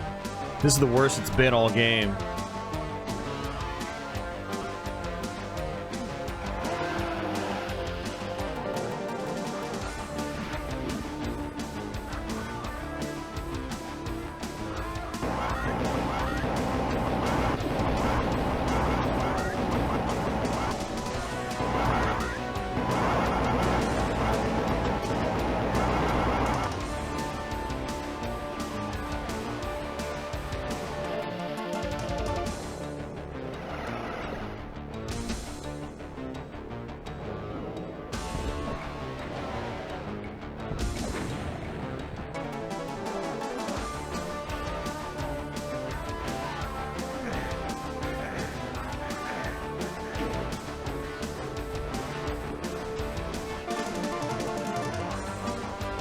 We're gonna skip the secret behind us too.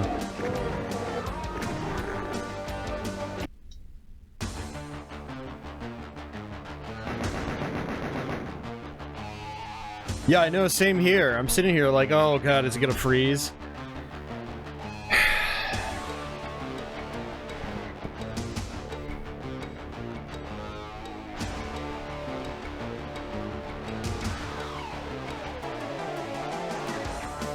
Okay, guys, I will be right back.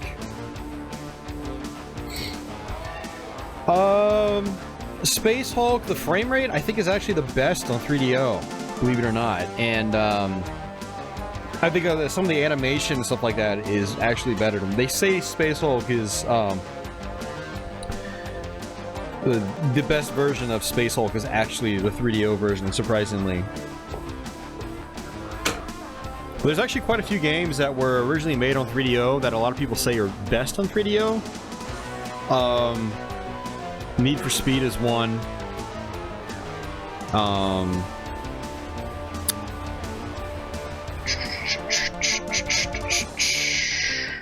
Star something. What the hell is the name of it? I don't know. I'm so tired right now. My mind's drawing a blank. But there's another flying game on 3DO that's much more colorful on 3DO. Draw distance is really long.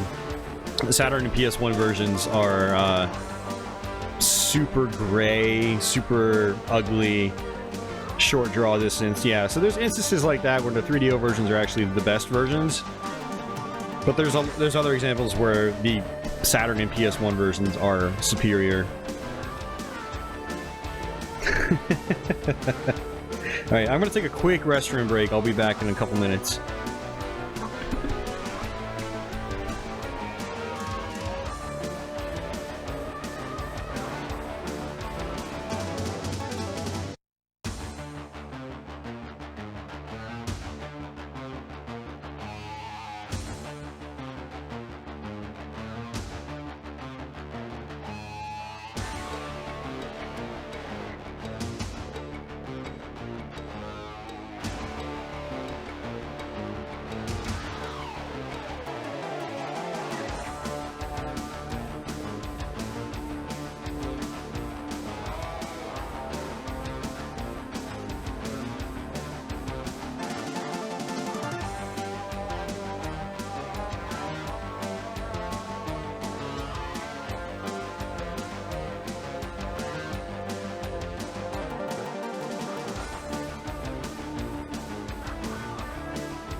Red Dwarf, I like the way you think, man.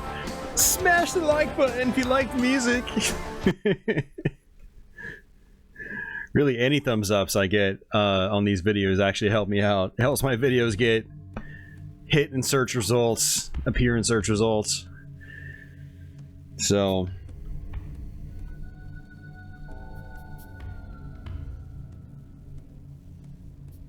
oh, wow.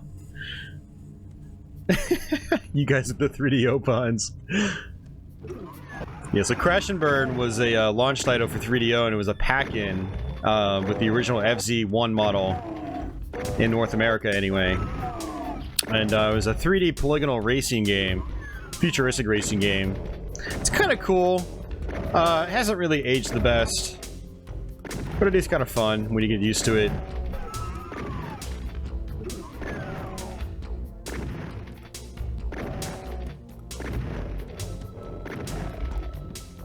Yes, and Shockwave was another series that started on 3DO.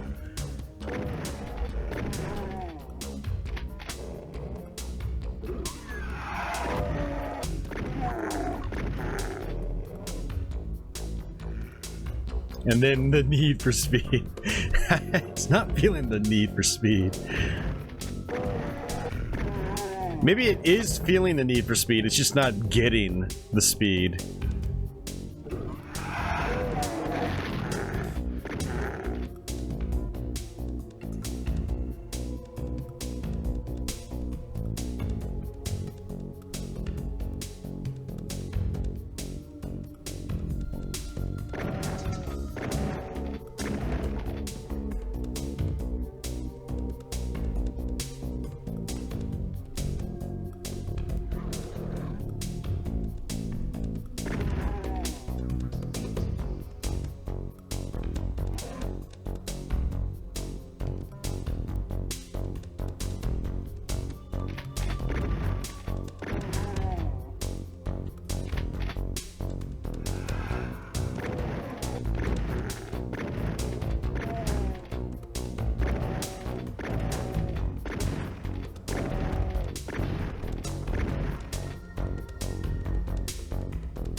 Oh, I did not want to use that. I thought it was going to switch me to the rocket launcher.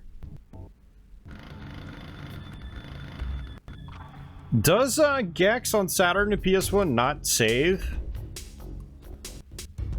I could have sworn it had saving.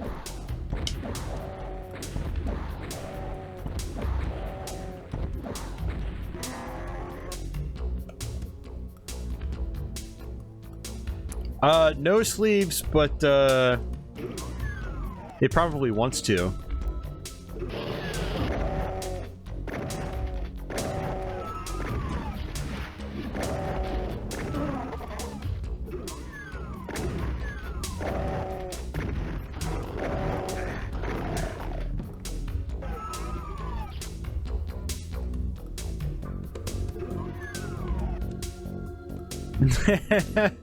Well, I think the turnout's because we're playing an awful version of Doom, and Doom's a popular game, so...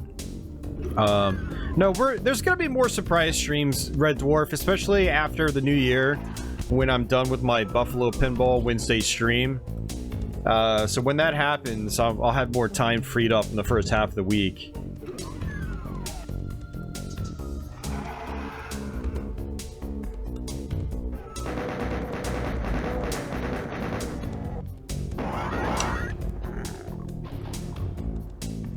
But yeah, thanks once again, guys, for hanging out.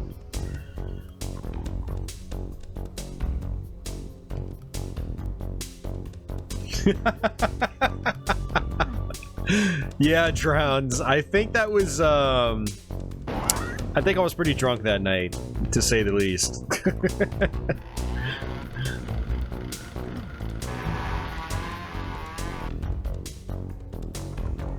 I was playing it on my Twitch stream over and over.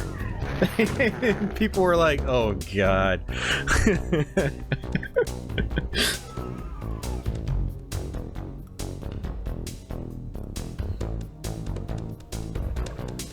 Yeah, the original Gex is like that too, Boss and Birth. I mean, there's variation in the original Gex, but it'll eventually get repetitive. And I heard Gex 64 is like even worse. Like I heard it's really bad in that regard. Ooh, no, please don't fall down there, because I don't know what's down there. I don't trust it.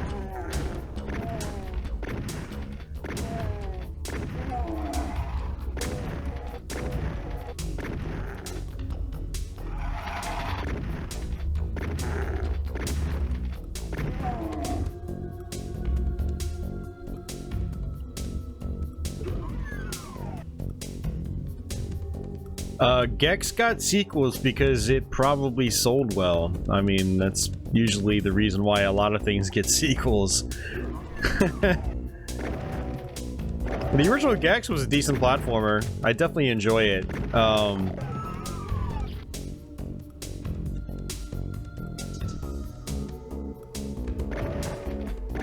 But yeah, I also remember Gex 3D. The original Gex 3D doing pretty well. It was pretty popular. It was like on PS1 demo discs and everything. So I never bought it, but I know a lot of people that enjoyed it.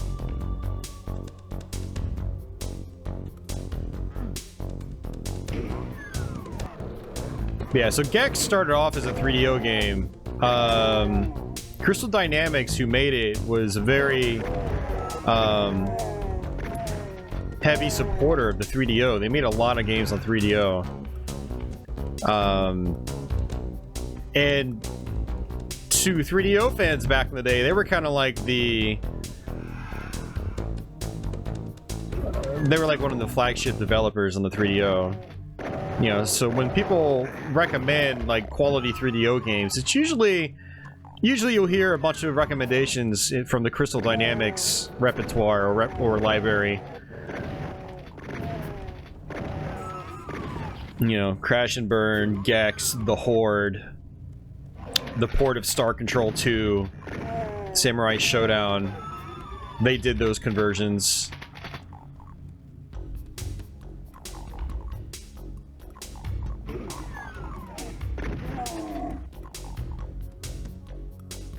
Nice, Arioka. Smashing that like button is good. Just don't smash it enough to where the like goes away. You gotta make sure you smash it enough to where the like is up there, and then it stays up there.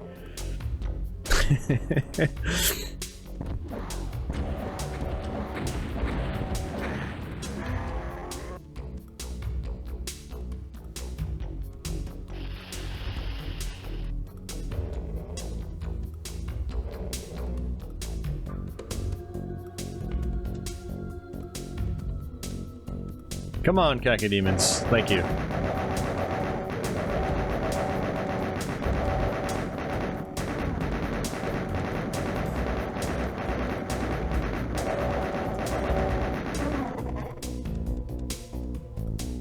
Gex was... No, not really, Arioka.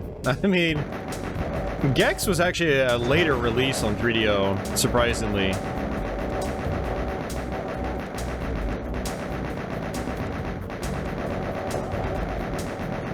It did end up getting bundled with later FC10 models, though, which was pretty cool.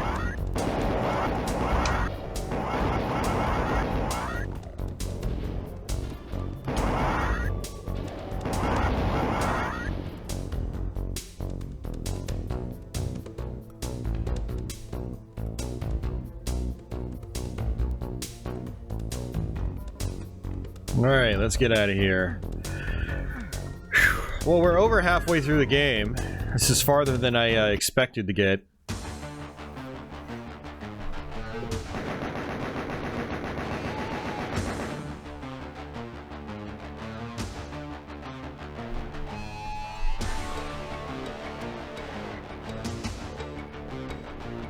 Unless you meant 3DO's mascot as in just, it was a animal mascot. But I took that as, that was literally 3DO's.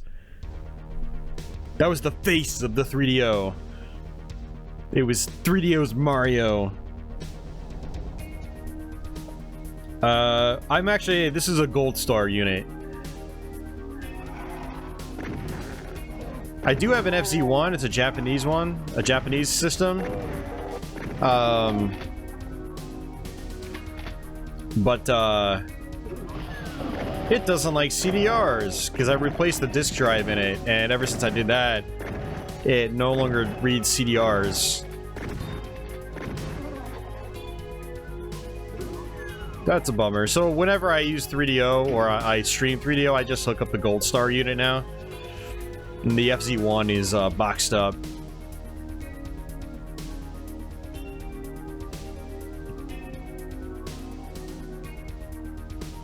I'm not even gonna bother with that Berserk. Actually, I have to. Never mind. I forgot. Yeah, so you gotta flip this switch. Yep, and you've gotta trip this. And then that opens up this area, which has a switch that you can flip.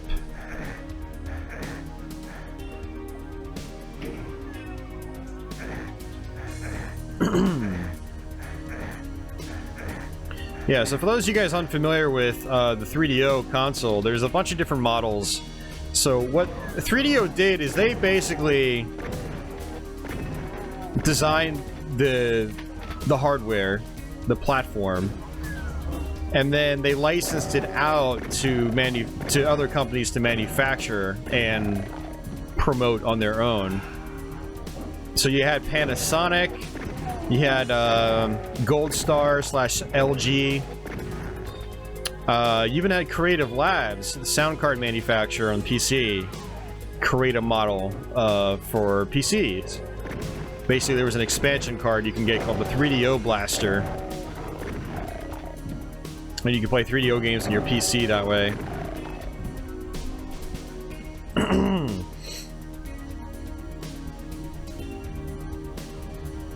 Yeah, that's just the gaming press, though, Arioka. That doesn't mean that Gex was actually intended to be 3DO's mascot.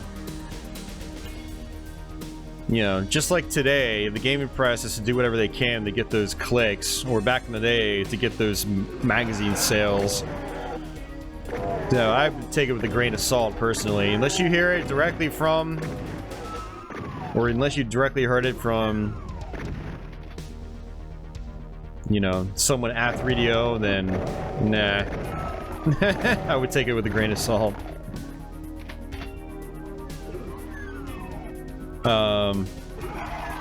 Yeah, so there's a bunch of different models of 3DO. The Panasonic ones were the FZ1, that was the very first model. And then I want to say probably a year later, the Gold Star model came out, which is what I'm using right now. After that, you'd have the FZ10 by Panasonic.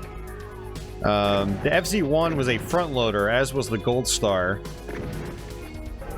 And then the FZ10 was a top loading system.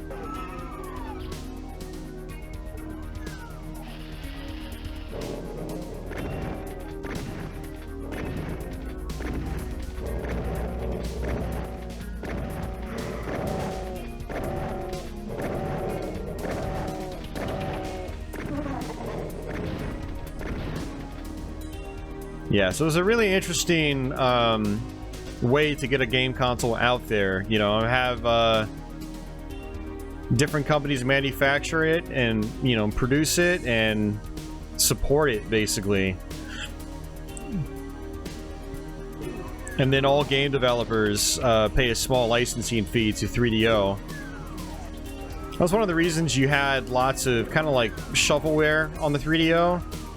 You could even look at it and say the term shovelware almost originated with the 3DO, at least in the current sense that we know it today. You know, it probably was thrown around before then, but you had a lot of like just amateurish developments on the 3DO. A lot of it was because the low barrier to entry.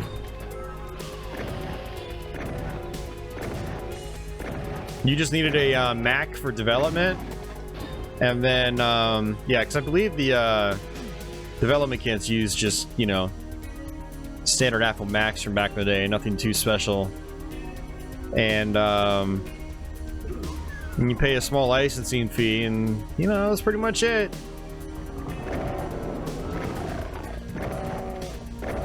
Whereas getting a development kit for something like a Super Nintendo or Genesis or PlayStation was like ridiculously expensive.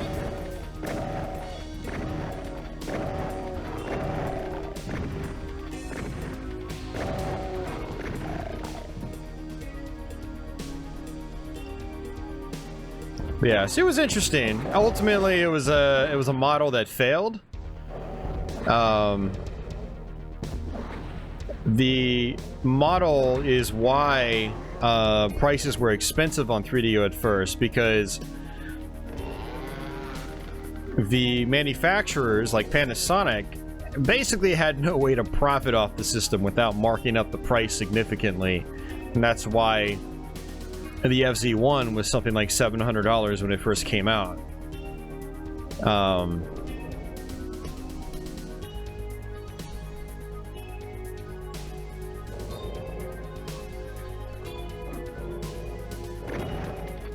And then that low barrier of entry when it came to developing and publishing for the system also meant high levels of unpolished, buggy, maybe not necessarily buggy, but just unpolished, unattractive software.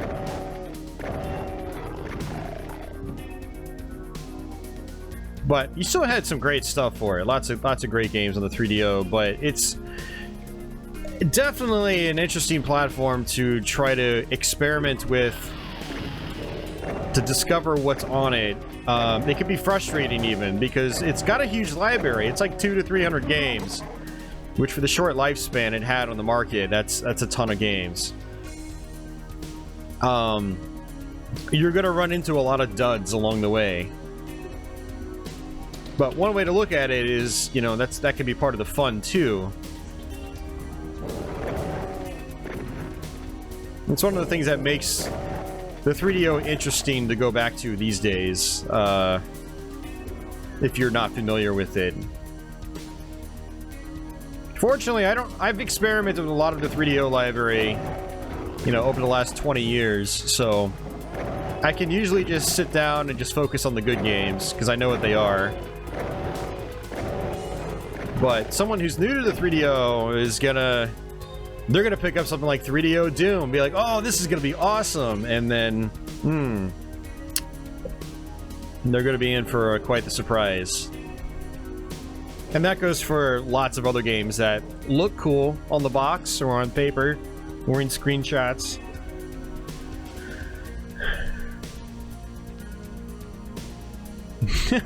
Boston Burf actually played Plumbers Don't Wear Ties.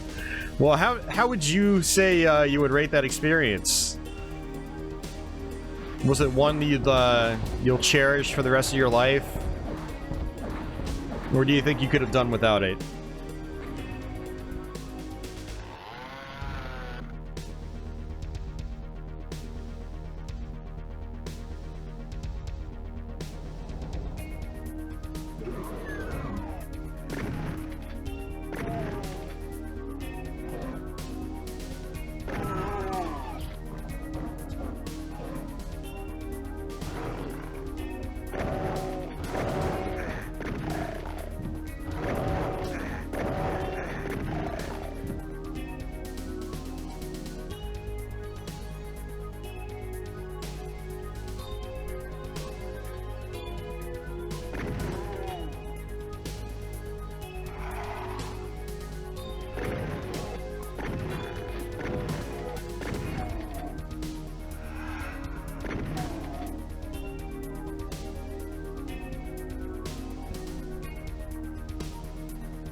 He could have done without playing Plumbers Don't Wear Ties.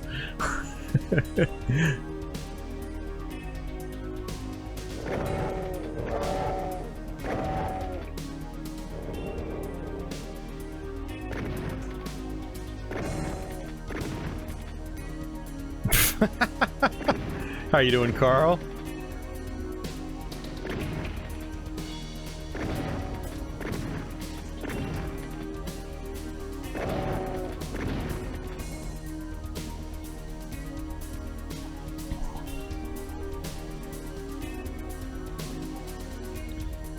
Red Dwarf, I mean, I guess I'm gonna try to, I'm gonna try to go through the rest of the game. We still have 9 more levels to go, and it's running at a slideshow, so... But it's definitely one of those things where, like, I want to try to make it happen if I can, so... Hopefully another hour and a half, maybe.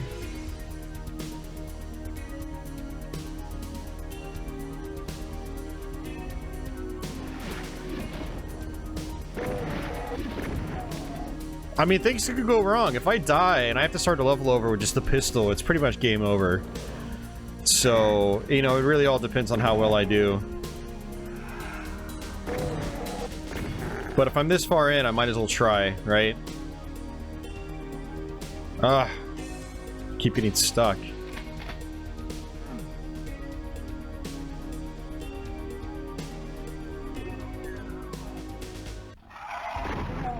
I obviously much prefer the smaller levels in this version of the game. These larger levels are a pain to play through.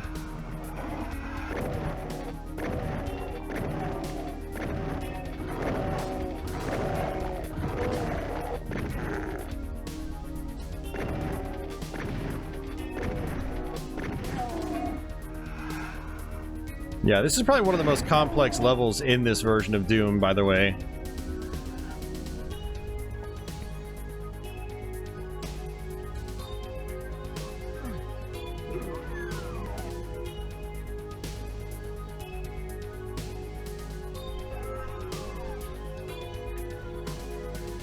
Alright, so we actually left the blue armor behind, so it's all the way back here. I did that intentionally. So that actually worked out. And I'm just gonna try to skip whatever guys are up and open. Okay, none of them are. Okay.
It really is, because the original plasma gun would fire so fast.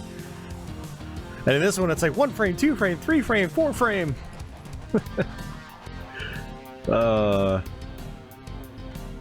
It's the in-game frame rate monitor. Yeah, so in the PC version, there's a doorway here. This level's much longer in the original computer version. And I got to revisit that back at the end of October. We did, was it for Halloween? Did we do Doom on PC? And so that was pretty awesome. We ran through the entire 3-episode original game. Have I had this version outright crash? I don't know if I have. I can't tell you off the top of my head. It's possible.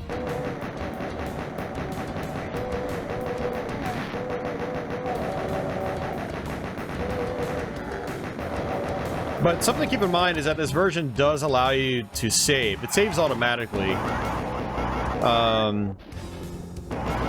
Granted, I should say it just leaves the levels you've accessed unlocked.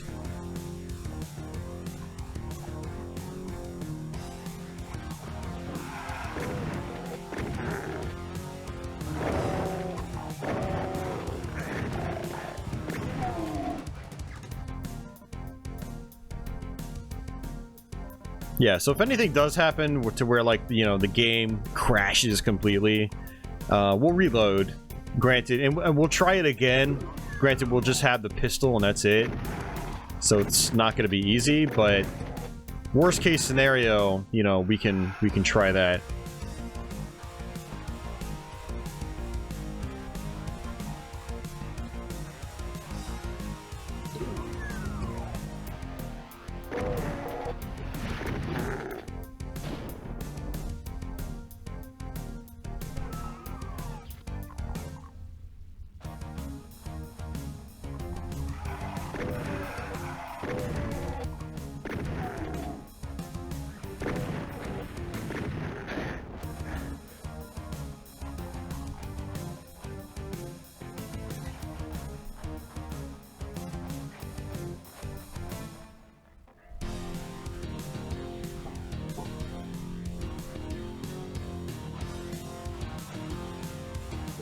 Hey, Jules.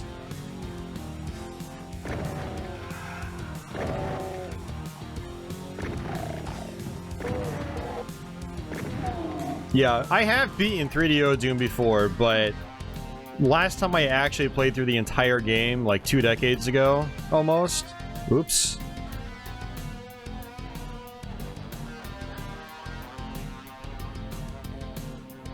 I did it like this.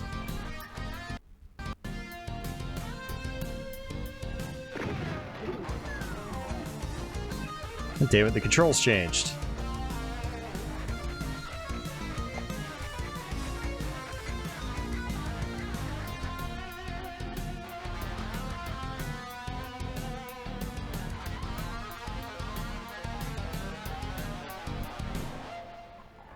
So this is how I did it back in the day.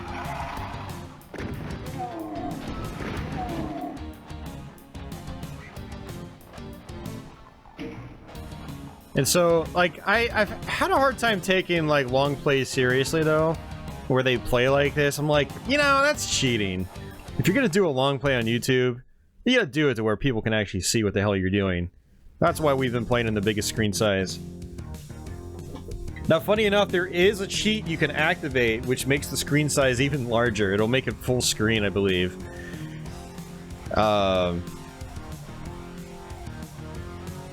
Unless this is the cheat, because I did activate the cheat. I don't think it saves it. I think you would have to do it again. So...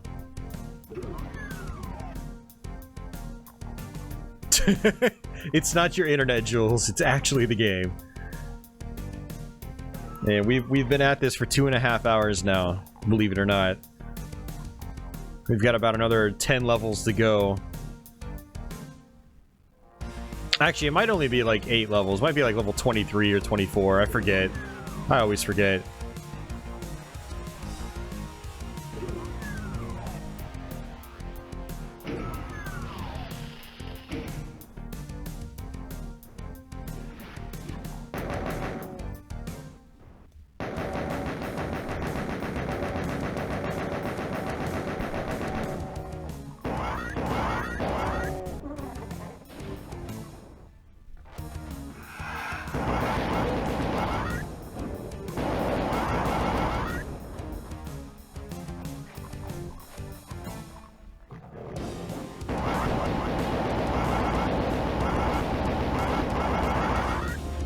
Alright, so what I want to do is come here and get the invincibility.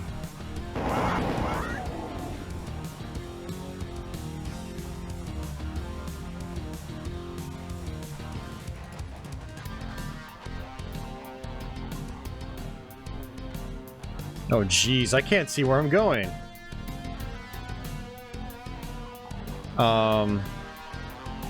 This does not help me at all, guys.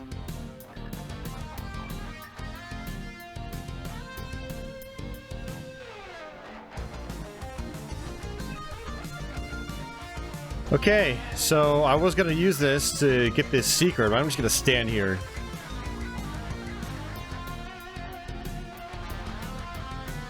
Hey, see ya, Boss and Burf. Take care, man. Great having you as always.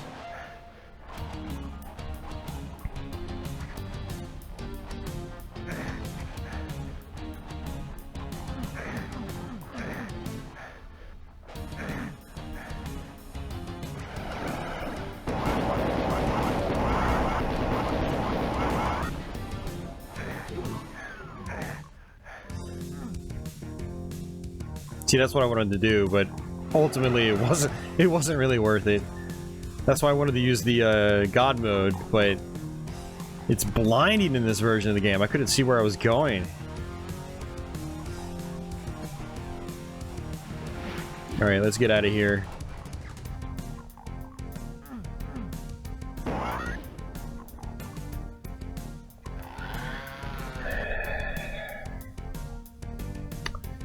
There were no tester sleeves. It was the programmer. That was it. It shows it flashes by the credits before you play the game. There was like 3 people involved. One of them was the programmer. The other just provided occasional art assets. Yeah.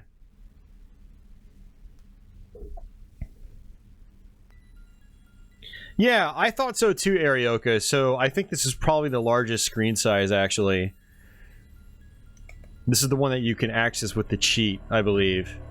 So we've actually been playing it even slower than we're supposed to be able to. So that's kind of funny, actually.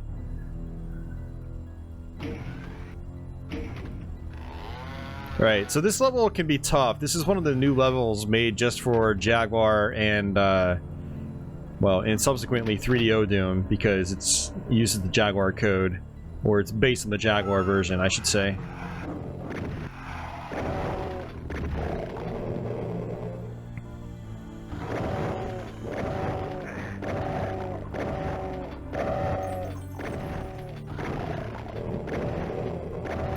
Yeah, guys, don't crap on the developer, the programmer, because watch the video I was talking about. It's linked in the description box. Go add it to your watch later list or something like that. And trust me, you will understand.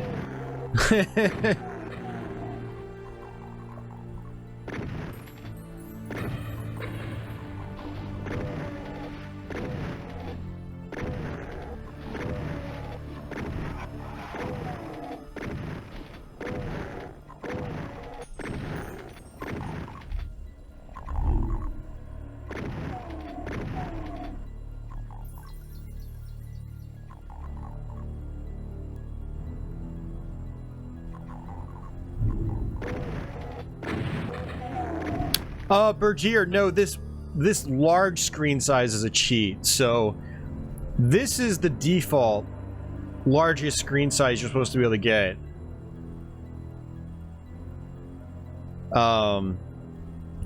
This top one right here, you have to use a cheat code to get it to bring it out this far.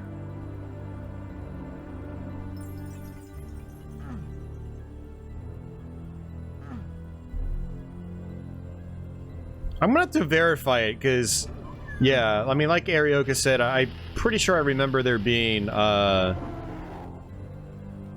borders on the tops and bottom of the screen as well.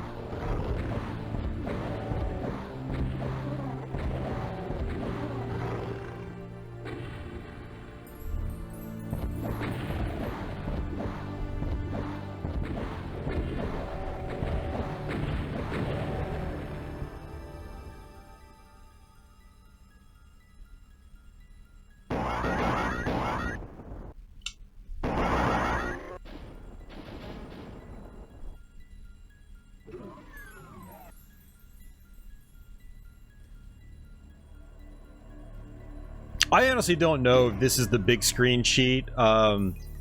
If it is, then it means that it actually saves the cheat. And it's not really a cheat. I mean, it's just a secret code. Because it doesn't really help you at all. I mean, it doesn't help the performance at all. It doesn't... you know what I mean? It's not a beneficial cheat, I should say. But it's possible when you input it, it just remains in the options permanently, just like it saves all your level progress as you've accessed your new maps. Because the last time I played 3DO Doom, besides this past Thursday on Twitch, was earlier in the year, probably last January or February or something like that.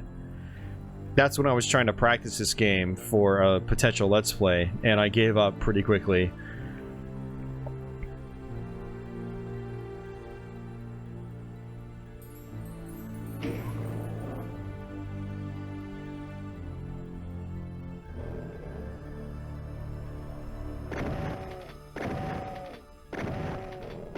But back then, I did enter the big screen cheat, I guess is what I meant. Sorry, I kind of just, like, dropped off there.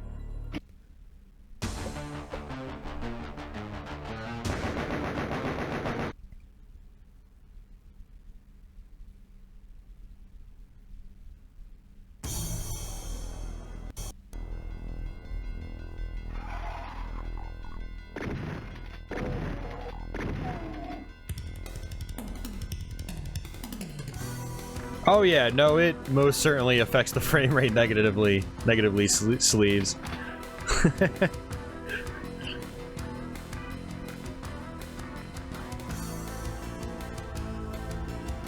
Yeah, so this is the level I usually get stuck at, because I run out of ammo. But it seems like we're doing okay on ammo right now. We'll see what happens. So basically what happens, if I die on this level, it's like it's almost impossible for me to recover.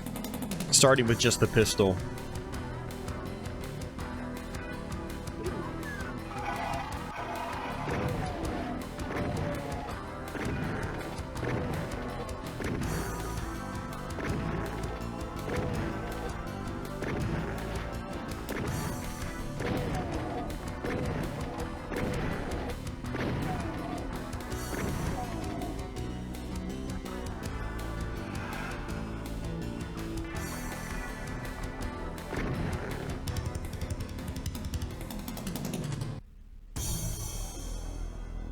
Wow, that's a short loop.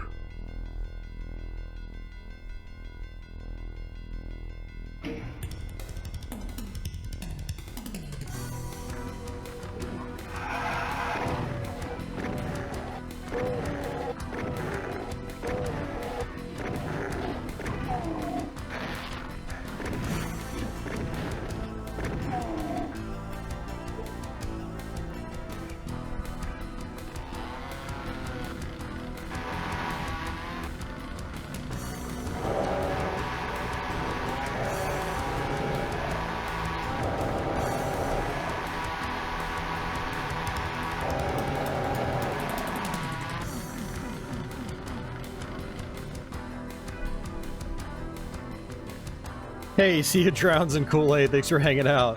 Hope you enjoyed the stream.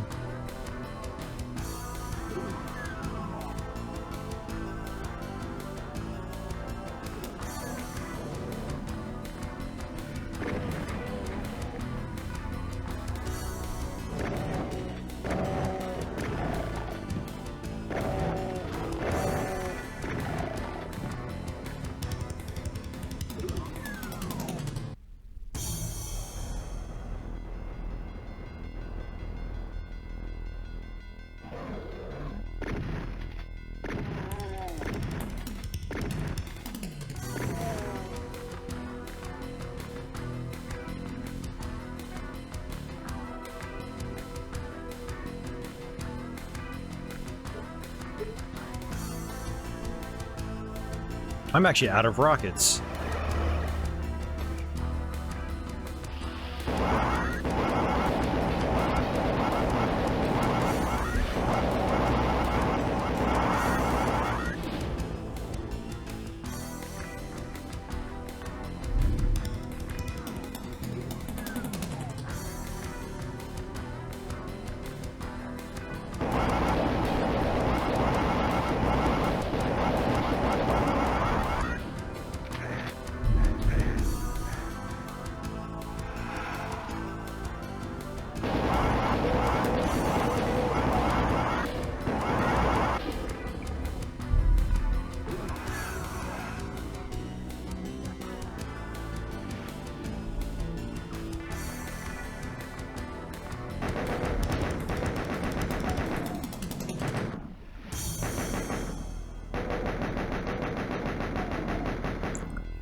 Yeah, the M dot, or the M2, not M.2, but just the M2.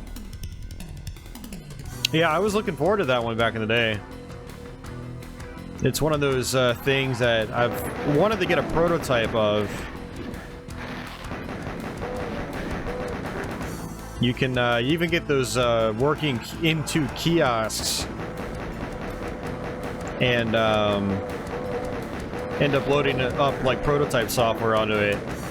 Some of the tech demos and unreleased games and stuff like that.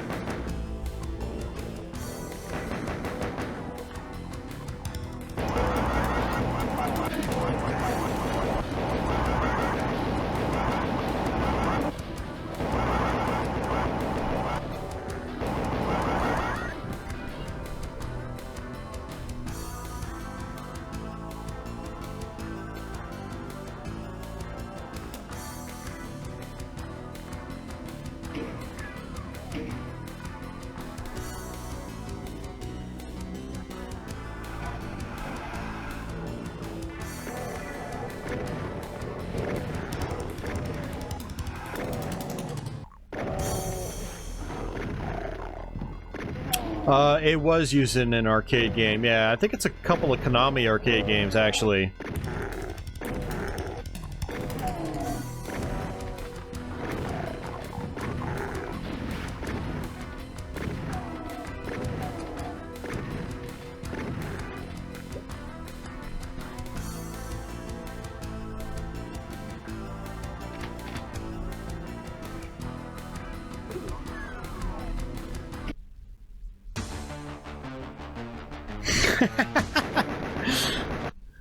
Yeah, I think we all will have to, sleeves.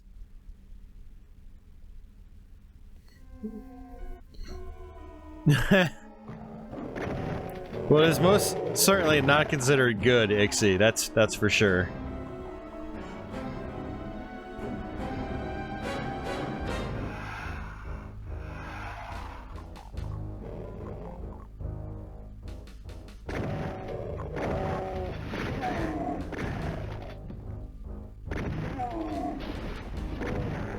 I think this is probably one of those levels I can just finish early. I only have to play like half of it.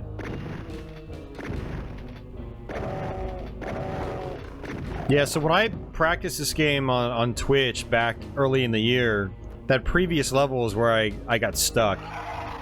That was my brick wall, and so I gave up. But we have passed that level, which is a good sign.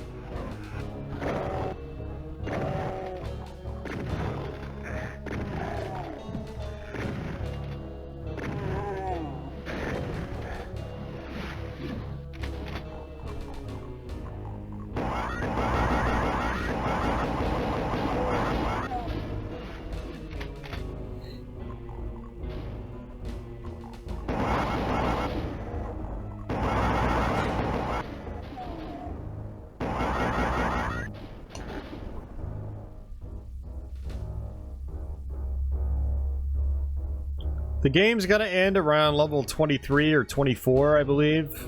We're on level 18 right now.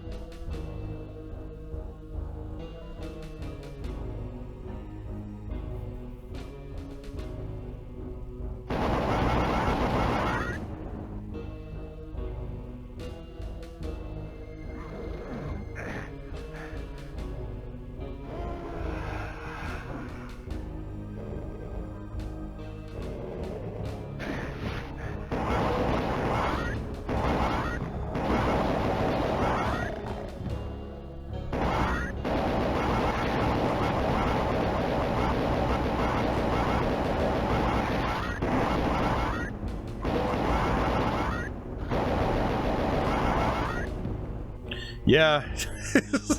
It's only getting slower. It is. It's awful.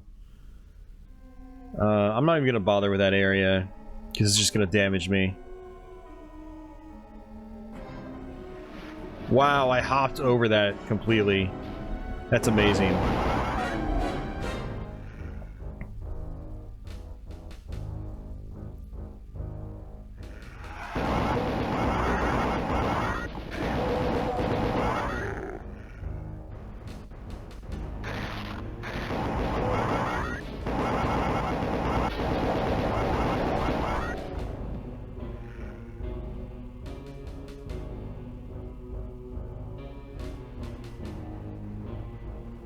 It is, Arioka. I thought that was an awesome video. Yeah, they went all out with that video. It was great.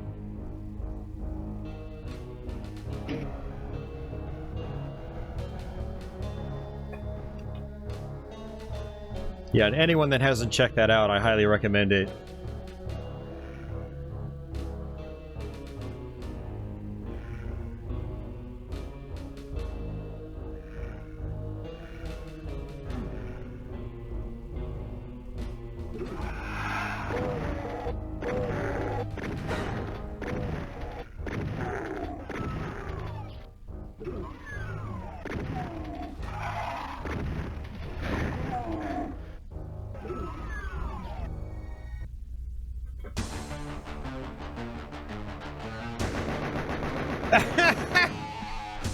No, Red Dwarf, I would not have. I don't get that technical with my stuff. But I appreciate it, man. Those Digital Foundry guys are great. I subbed to their channel. Yeah, very good technical analysis of games and frame rates and stuff like that.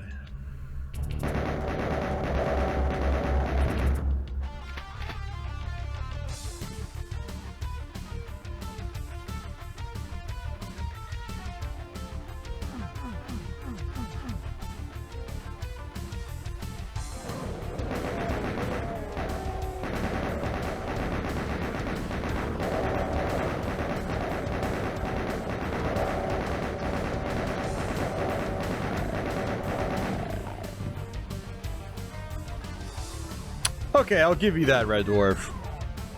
Maybe they should have just sent me the script.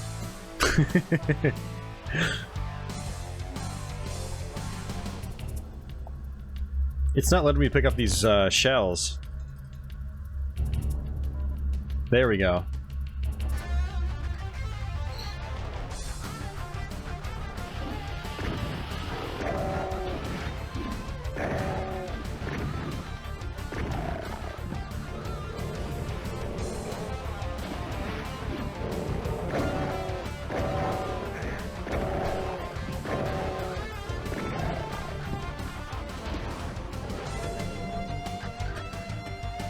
Hey, see ya, Nihilus.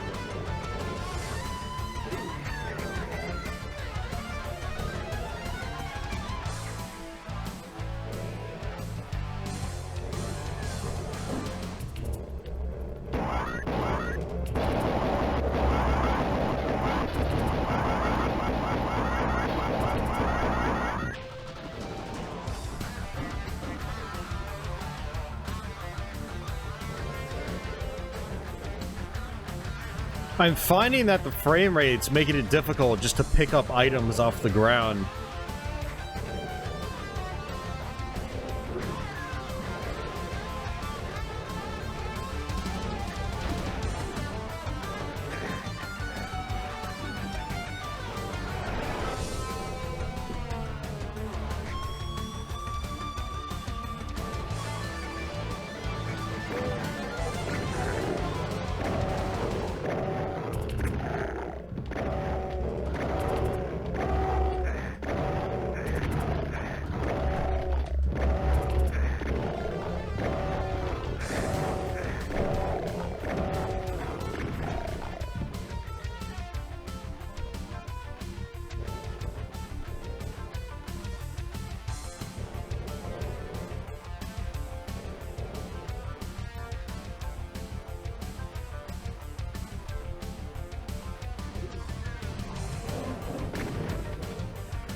I gotta say, it's kind of weird playing levels like these with these rocking tunes, because at this point in classic Doom, the music is much more subdued and moody and ambient and stuff like that.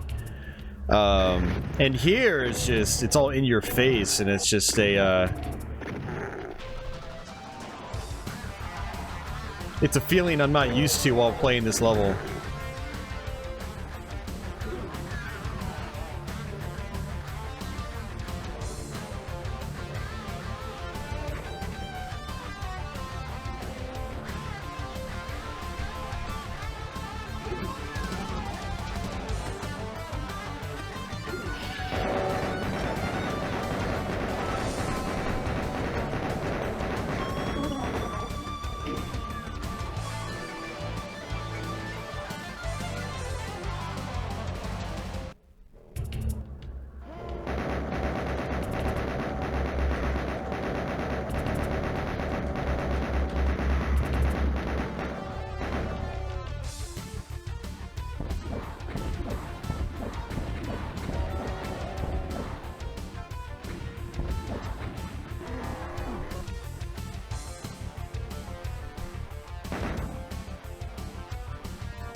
Oh, nice, Red Dwarf. That was probably the Stray Fox video, I'm guessing.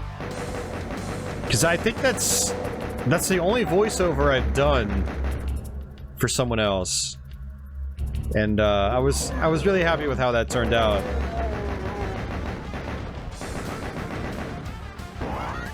The Donkey Kong Country one. Thanks, Ixie. That's what it's all about, as long as you guys are enjoying yourselves. Both in or out of chat.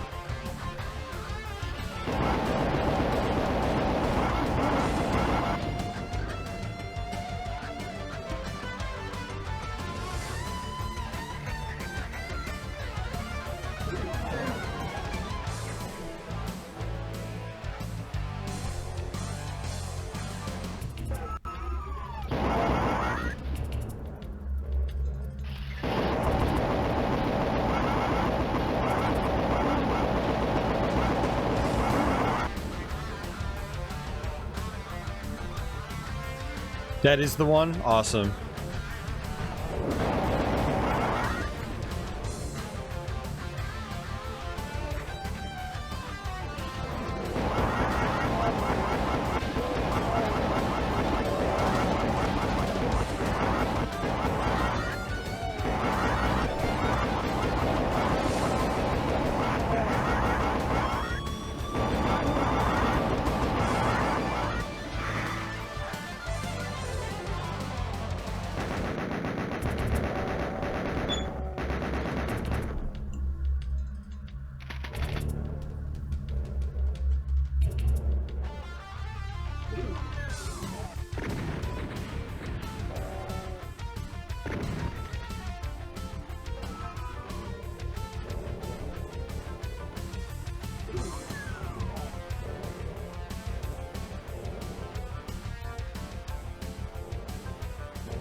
Yeah, Ixie, all these guns are in the PC version.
Hey James, how's it going?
Yeah, I mean, these Tuesday morning streams are kind of just random surprises. They're not scheduled. Last night, I just kind of got the urge to do one, so here we are.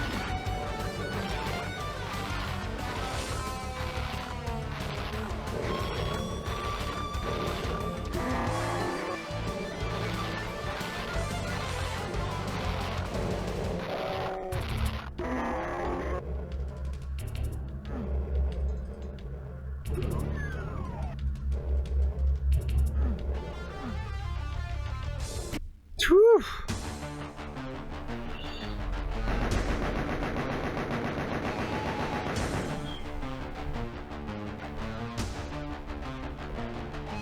Oh yeah, I watched the If Doom Was Made Today videos, as well as there was If Quake Was Done Today.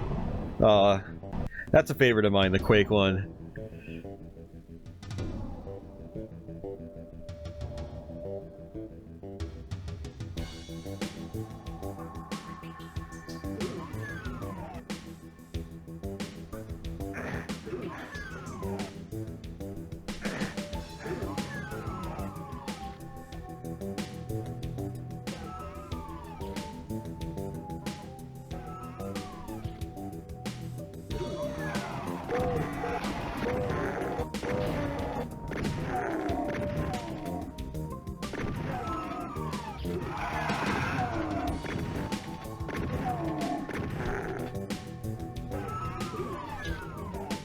Hey, no problem, James. Thanks for joining.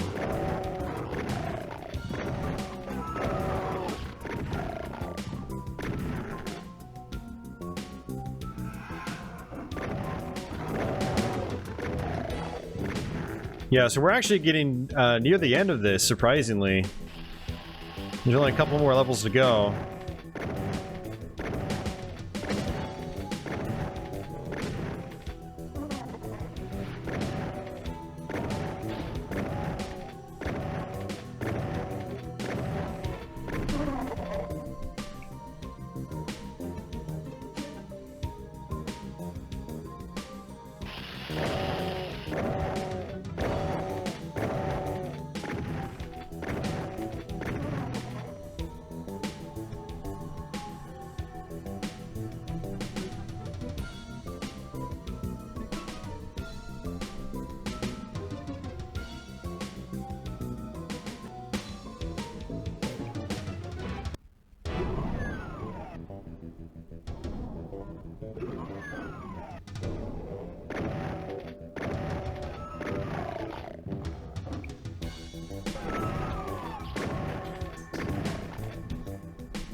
Yeah, we don't need to go there.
Yeah, I mean, at the time, back in the mid-90s, by the time the PlayStation was out, I mean, that was the choice.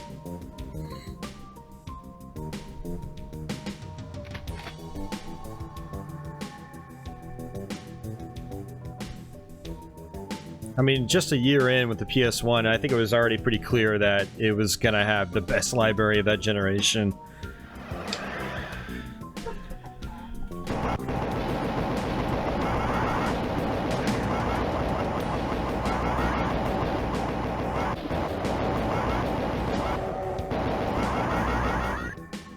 .3DO was definitely a nice choice, though, if you were a budget gamer, because, you know, by what, 96? They were being liquidated across the board. You can get games for like $10 a pop. So, you know, you had a lot of really good choices for cheap, which was cool.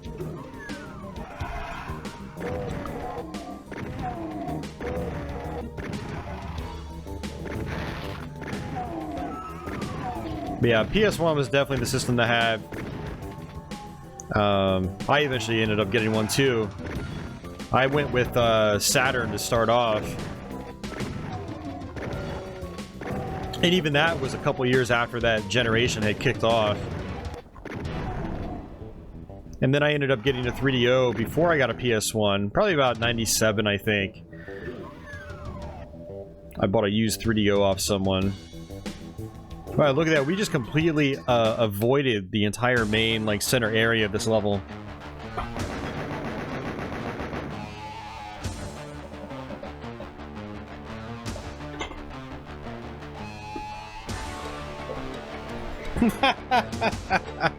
Yeah, I am not playing much on the Switch these days. And I won't be able to. You're right, Jim. This is not Castlevania. It most certainly is not Castlevania.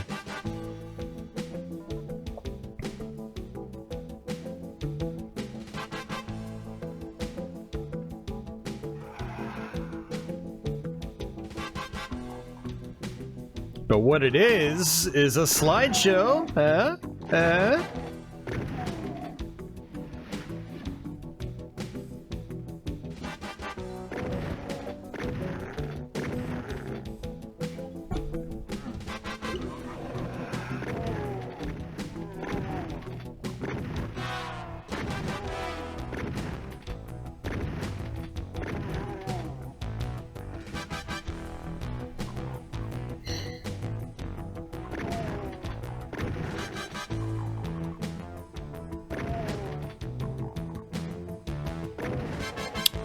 Yes, I have played Space Hulk. Yep.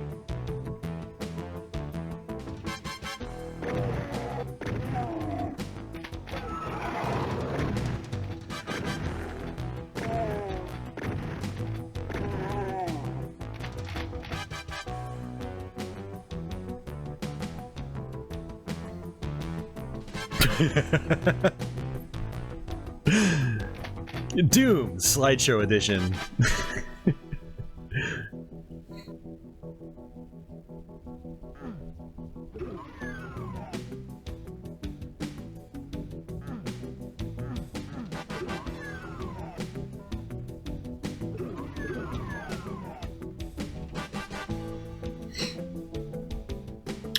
How can I play this? It's magic. That's how we're making this happen, guys. I'm not actually playing this, it's just magic.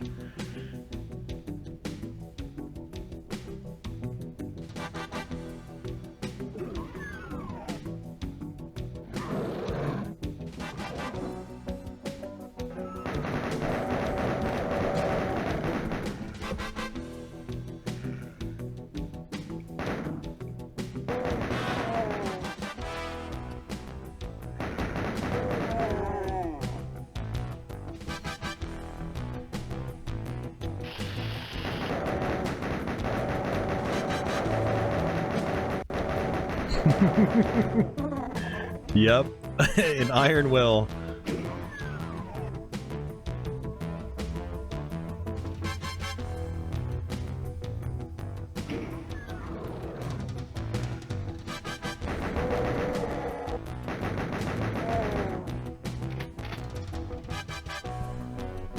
Well, this gives me faith in doing Doom 2 on Game Boy Advance. Because one of the reasons I held off on that is because of the frame rate.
Only slightly nauseating.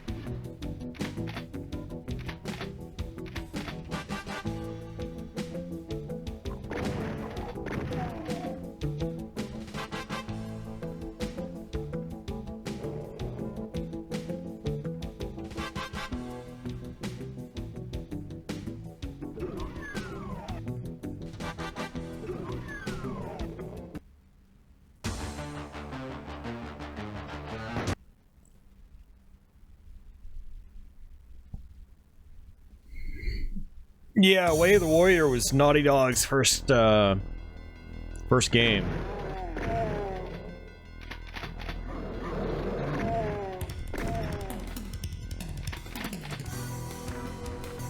Oh, jeez. That just skipped.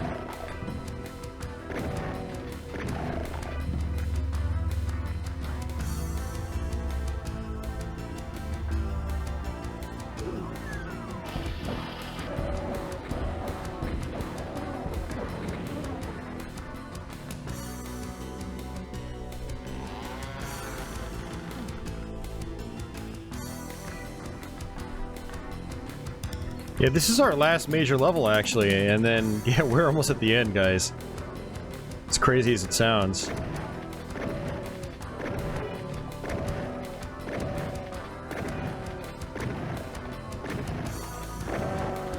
Oh yeah, no, I know this level really well, Phochan. So, we're good. I mean, I know every level well in this game. It's Doom, Phochan, you know me better than this. Let's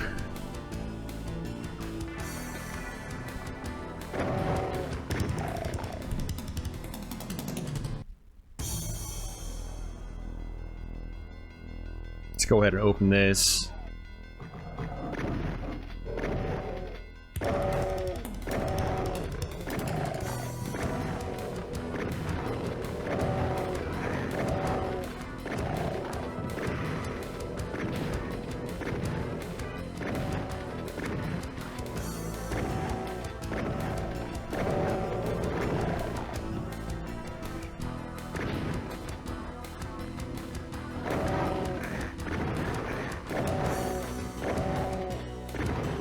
Come on.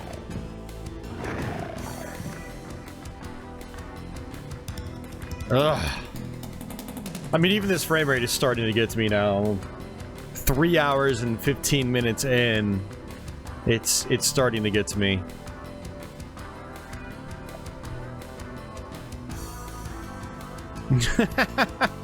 Taking time to complete is not anything new right about now, Fochan. You know, by the time we're done, it'll be like 3 hours and 45 minutes, which is ridiculous for 23 levels. And without dying, for that matter.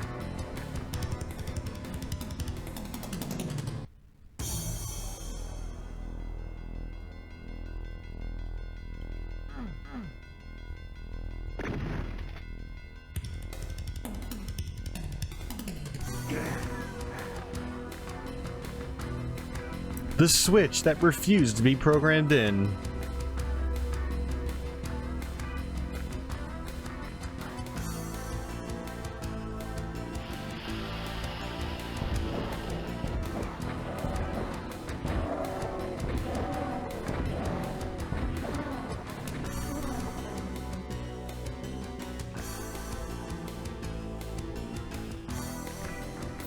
No, the PC version, we played the original 3-episode PC version, which is like, what, 25 to 27 levels, maybe 28? And it took us like 2.5 hours.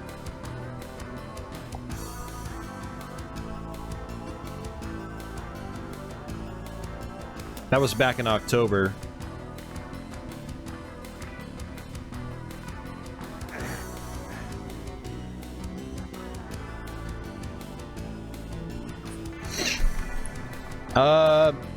No, James, I have not. And, I sold my Switch over the weekend, actually. I no longer own a Switch. So when we make jokes about me not playing the Switch for a while, it won't be for a while, because I don't have one anymore.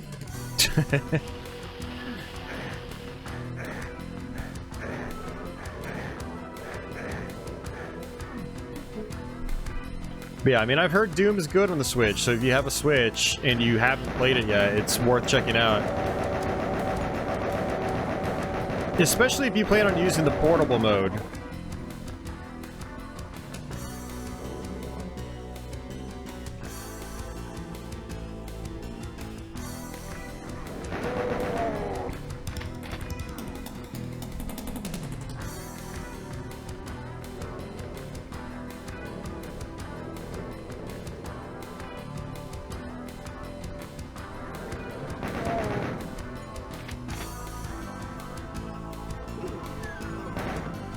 Why did I do that? Because it was a paperweight. I never used it. I'll buy another one when I feel like using it, but that's probably not going to be for a while. Listen guys, I have like 30 systems in my collection, and they all get love and attention. And my most modern systems in particular have a tendency of getting neglected the most.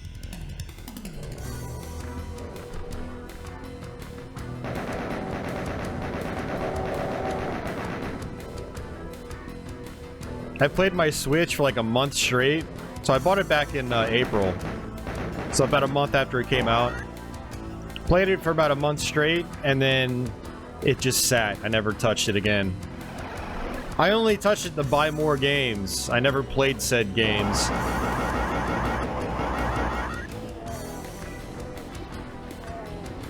Mario Odyssey interested me, but I just had so many other things to play, I didn't really care. I never bought it. So I'll just wait till I buy another Switch, you know, then I'll buy Mario Odyssey. Maybe if I'm lucky by then, it'll be like a $30 game. Unlikely because it's a Nintendo property, but Mario 3D World on the Wii U was discounted a couple years in, so that's kind of nice. We'll see.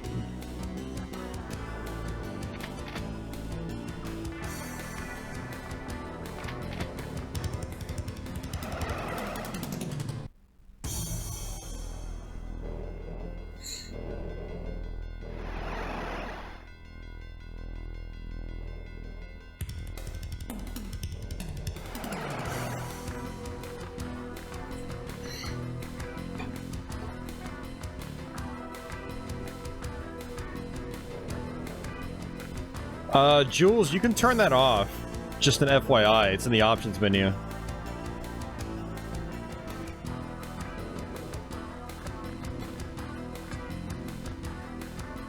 Well, yeah, it's actually kind of funny. I sold the Switch and I ended up going out and buying like Mario Kart 8 on the Wii U.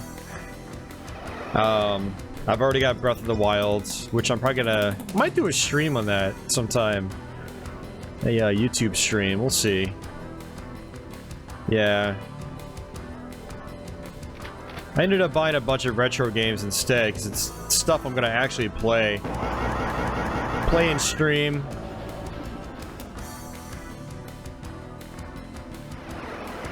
I'm missing something here. So, it's alright.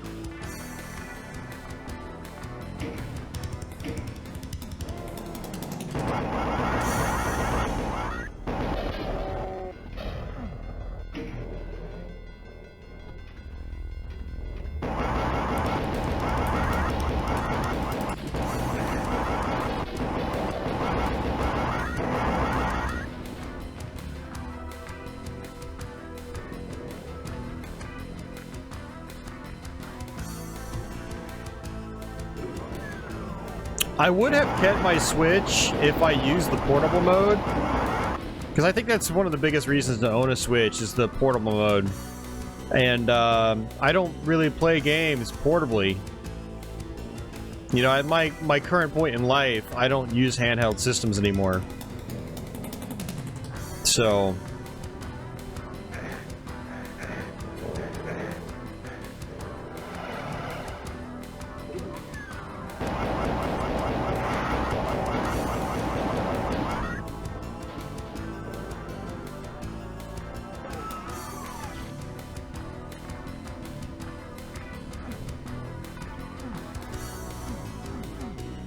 Can I really not open that back up? It's not it's not letting me open the door back up. You gotta be kidding me, man.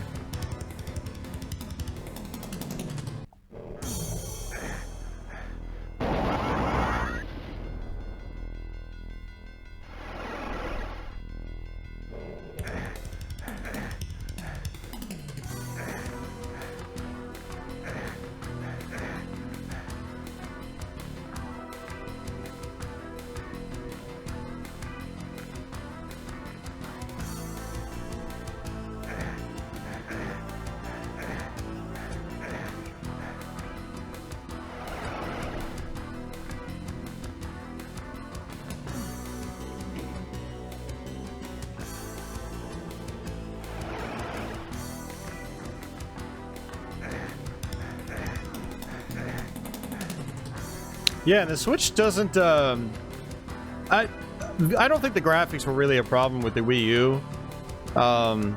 With the Wii U, I mean, there's a whole lot of other reasons why it didn't do well.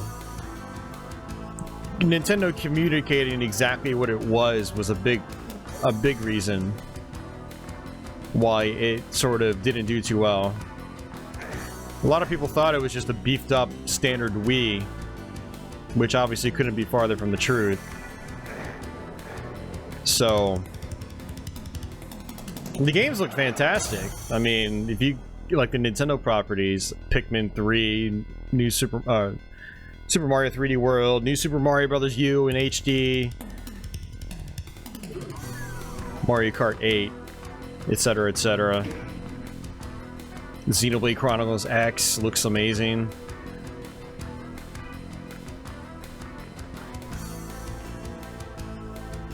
And the Switch doesn't really look that much different.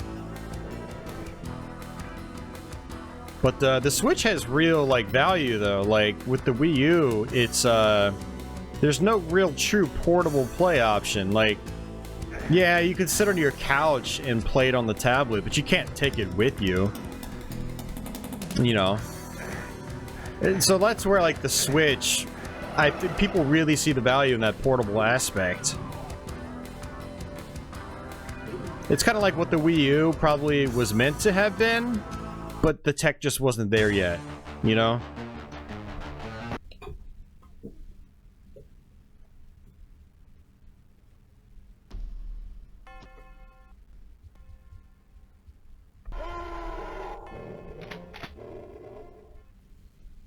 Alright, this is our final stage, guys. Might as well use the BFG.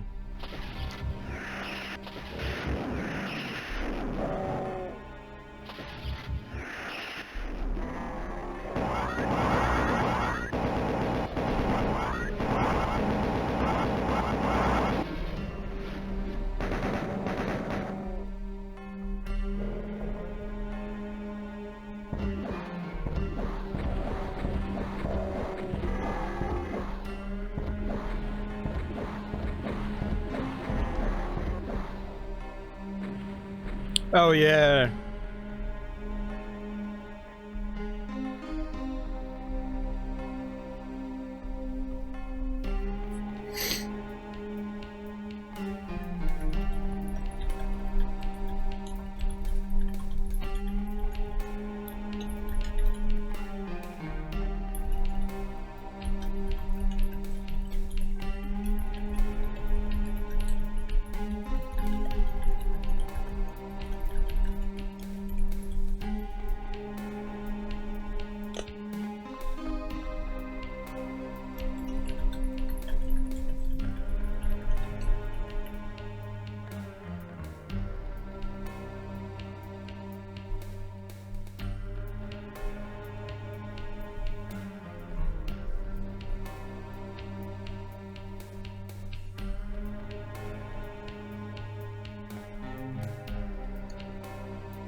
Yeah, it does this every time I stream without fail. Around this time, the internet starts acting up.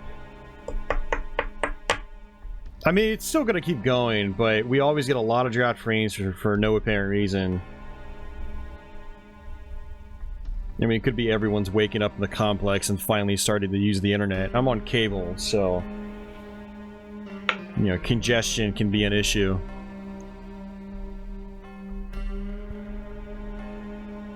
But we're gonna press on because I could sit here all day, but right now it's green for me, so.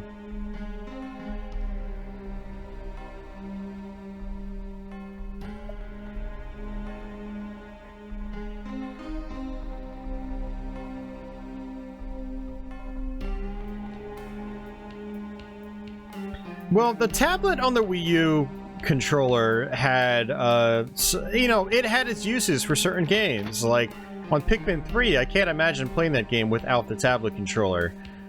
You know, it provides real value in certain games. In other games, though, it's an unnecessary feature. Like, not Breath of the Wild, Xenoblade Chronicles really bothered me. Xenoblade Chronicles X, because they forced you to use the tablet for all your map functionality. There was no way to bring an interactive map up on the TV. And so I like to use the Pro Controller for that game. So I had to have the Wii U gamepad tethered to me at all times while I used the Pro Controller separate. It was really aggravating.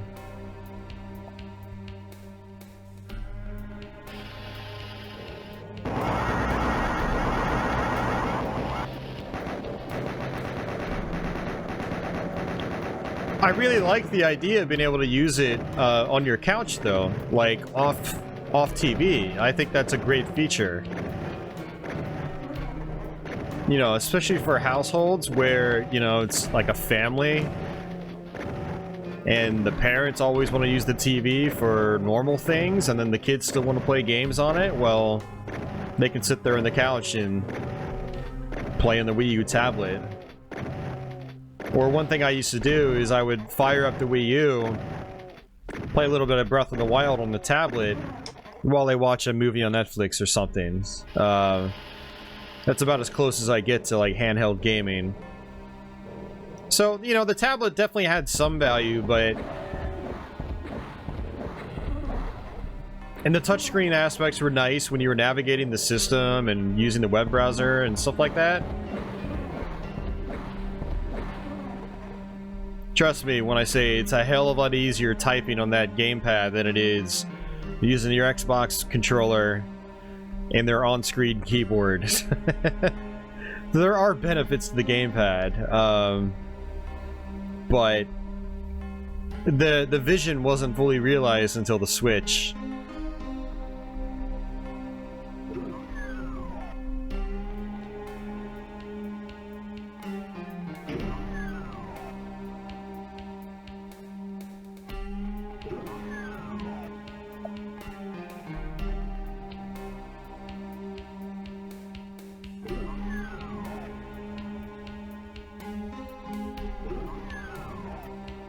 But yeah, games where it's fast action and they want you to constantly look up and down, I think that's dumb. But games that use it effectively, like Pikmin 3, for instance, I think the gamepad definitely offers good value. But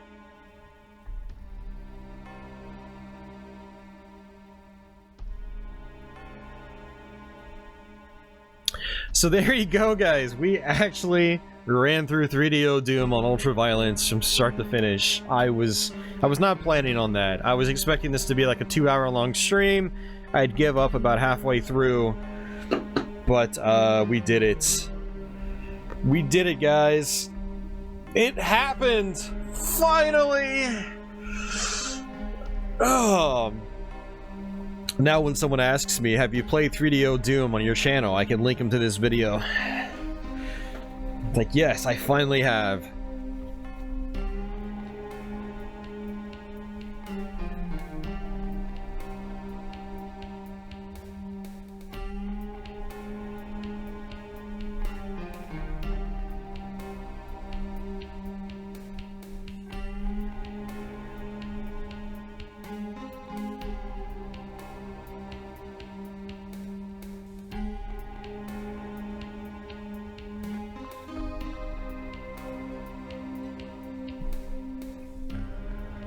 Hey, no problem, Red Dwarf. Glad to have you, man, as always. And thank you guys for the congrats. The congratulations. Yeah, so the archive will most likely be up tonight in case you didn't catch all the stream.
Whew.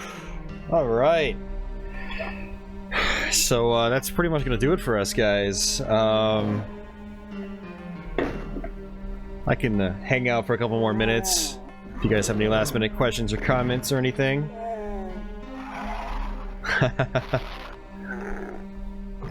I'm trying to think, what has the best frame rates on 3DO?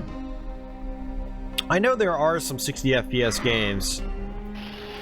The Escape from Monster Manor is a pretty high frame rate. Super Street Fighter 2 Turbo, although I don't know if that really counts since we're talking a 2D game now.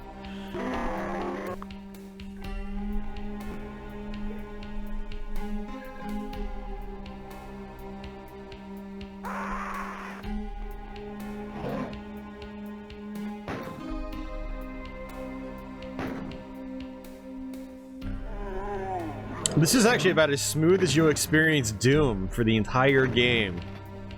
The smoothest part is in the ending. See ya, Huey. Thanks for hanging out.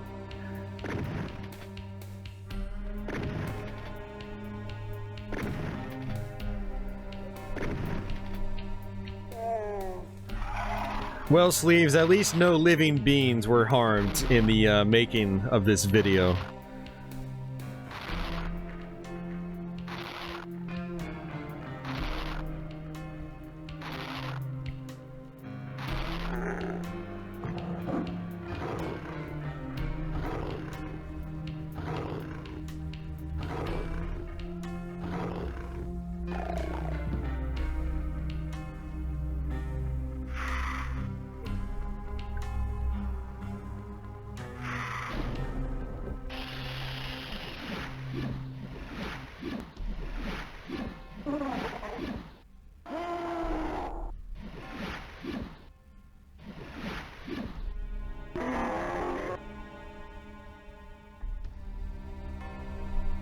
Alright guys, well, not a whole lot else going on with the chat, so I'm going to go ahead and wrap things up here. So once again, thanks for hanging out with me, thanks for watching.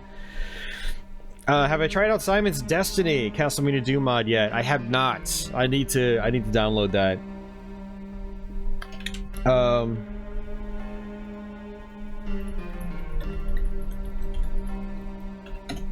Let's see.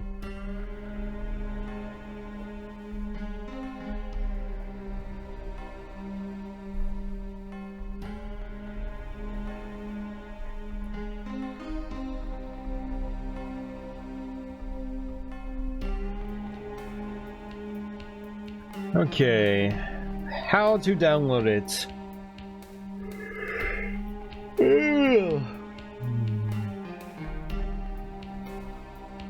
Okay, I'm actually looking into downloading it right now.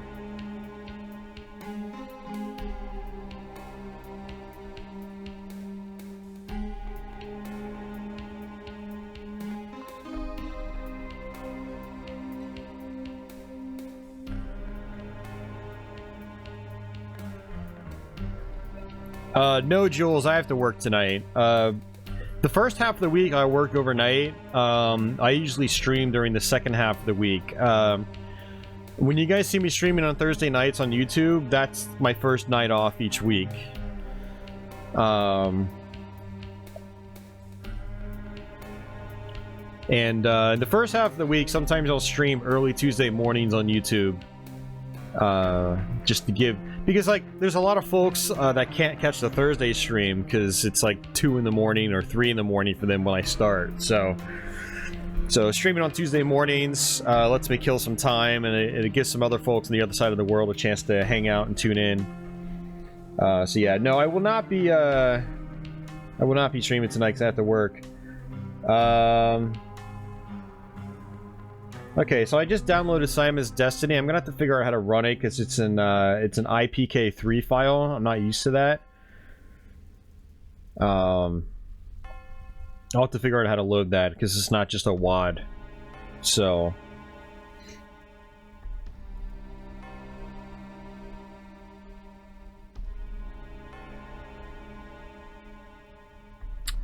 Oh, I can just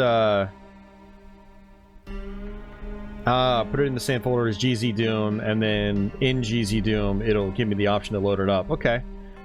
I'll try this soon. Maybe even this weekend. So, but thanks for the reminder, guys. I appreciate it.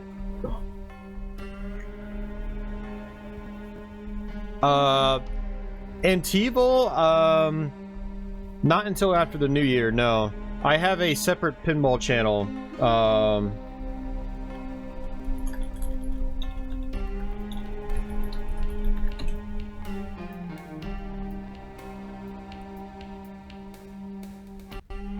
So here's my pinball channel on YouTube.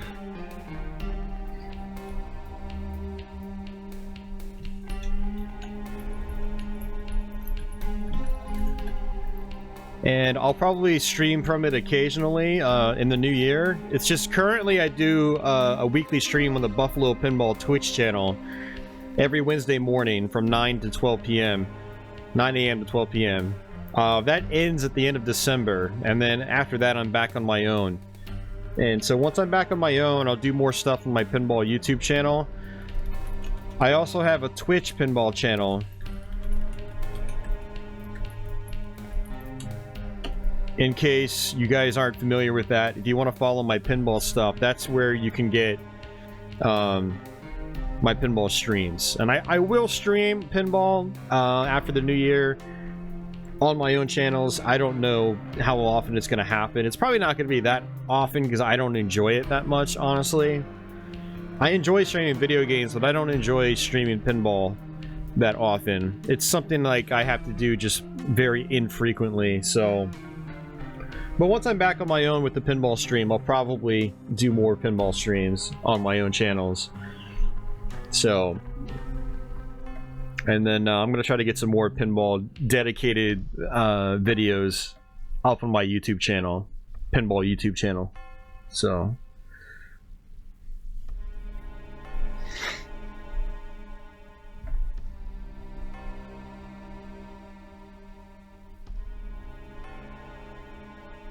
Now, digital pinball I might do here. Like, I actually had thought about, one of the reasons I thought about doing a Tuesday stream today is I want to play this game on Dreamcast called Neo Golden Logers, which is a Japanese pinball game by a company called Little Wing.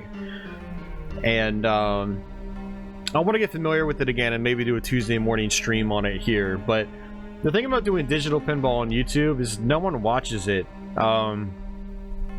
So I just kind of, I don't really bother doing them anymore, my channel here. Like, I'd rather do something that people are going to be interested in seeing. And unfortunately, the digital pinball stuff just...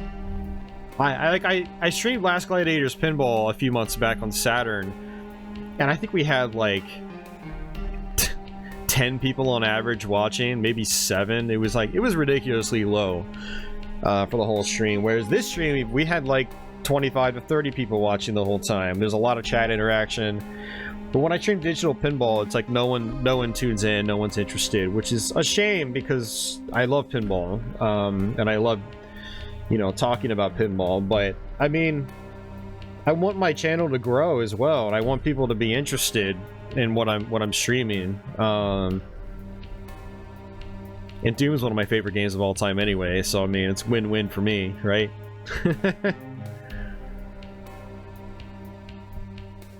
Nice. Well, I'm glad to see that you're getting into pinball. It's addicting, and it's a ton of fun. But I have found personally, especially this past year, streaming on the Buffalo Pinball channel, the Buffalo Pinball guys have been fantastic, but it's just having to do a weekly stream is just kind of taking it out of me, and I realized that I don't really enjoy streaming pinball anymore. Like, pinball is like a personal thing for me, aside from the competition aspect, which I've also taken a break from. It's like, pinball is a way for me to like relax and just have fun, like I used to with video games. With video games, I mostly just stream them now. But with pinball, it's like, it's kind of like, I don't know, it's more of a personal thing. So, if that makes any sense. So it looks like it doesn't let us get out of this. That's pretty much it. So, but, alright guys, like I said, that's gonna do it for me. Yes, we actually just lost most of the stream. We're down to 10 viewers now. Like, cause they all bailed out thinking I was leaving. So, alright guys, thanks again for watching. The archive will be up later tonight. You guys have yourselves a good night or day, wherever you are.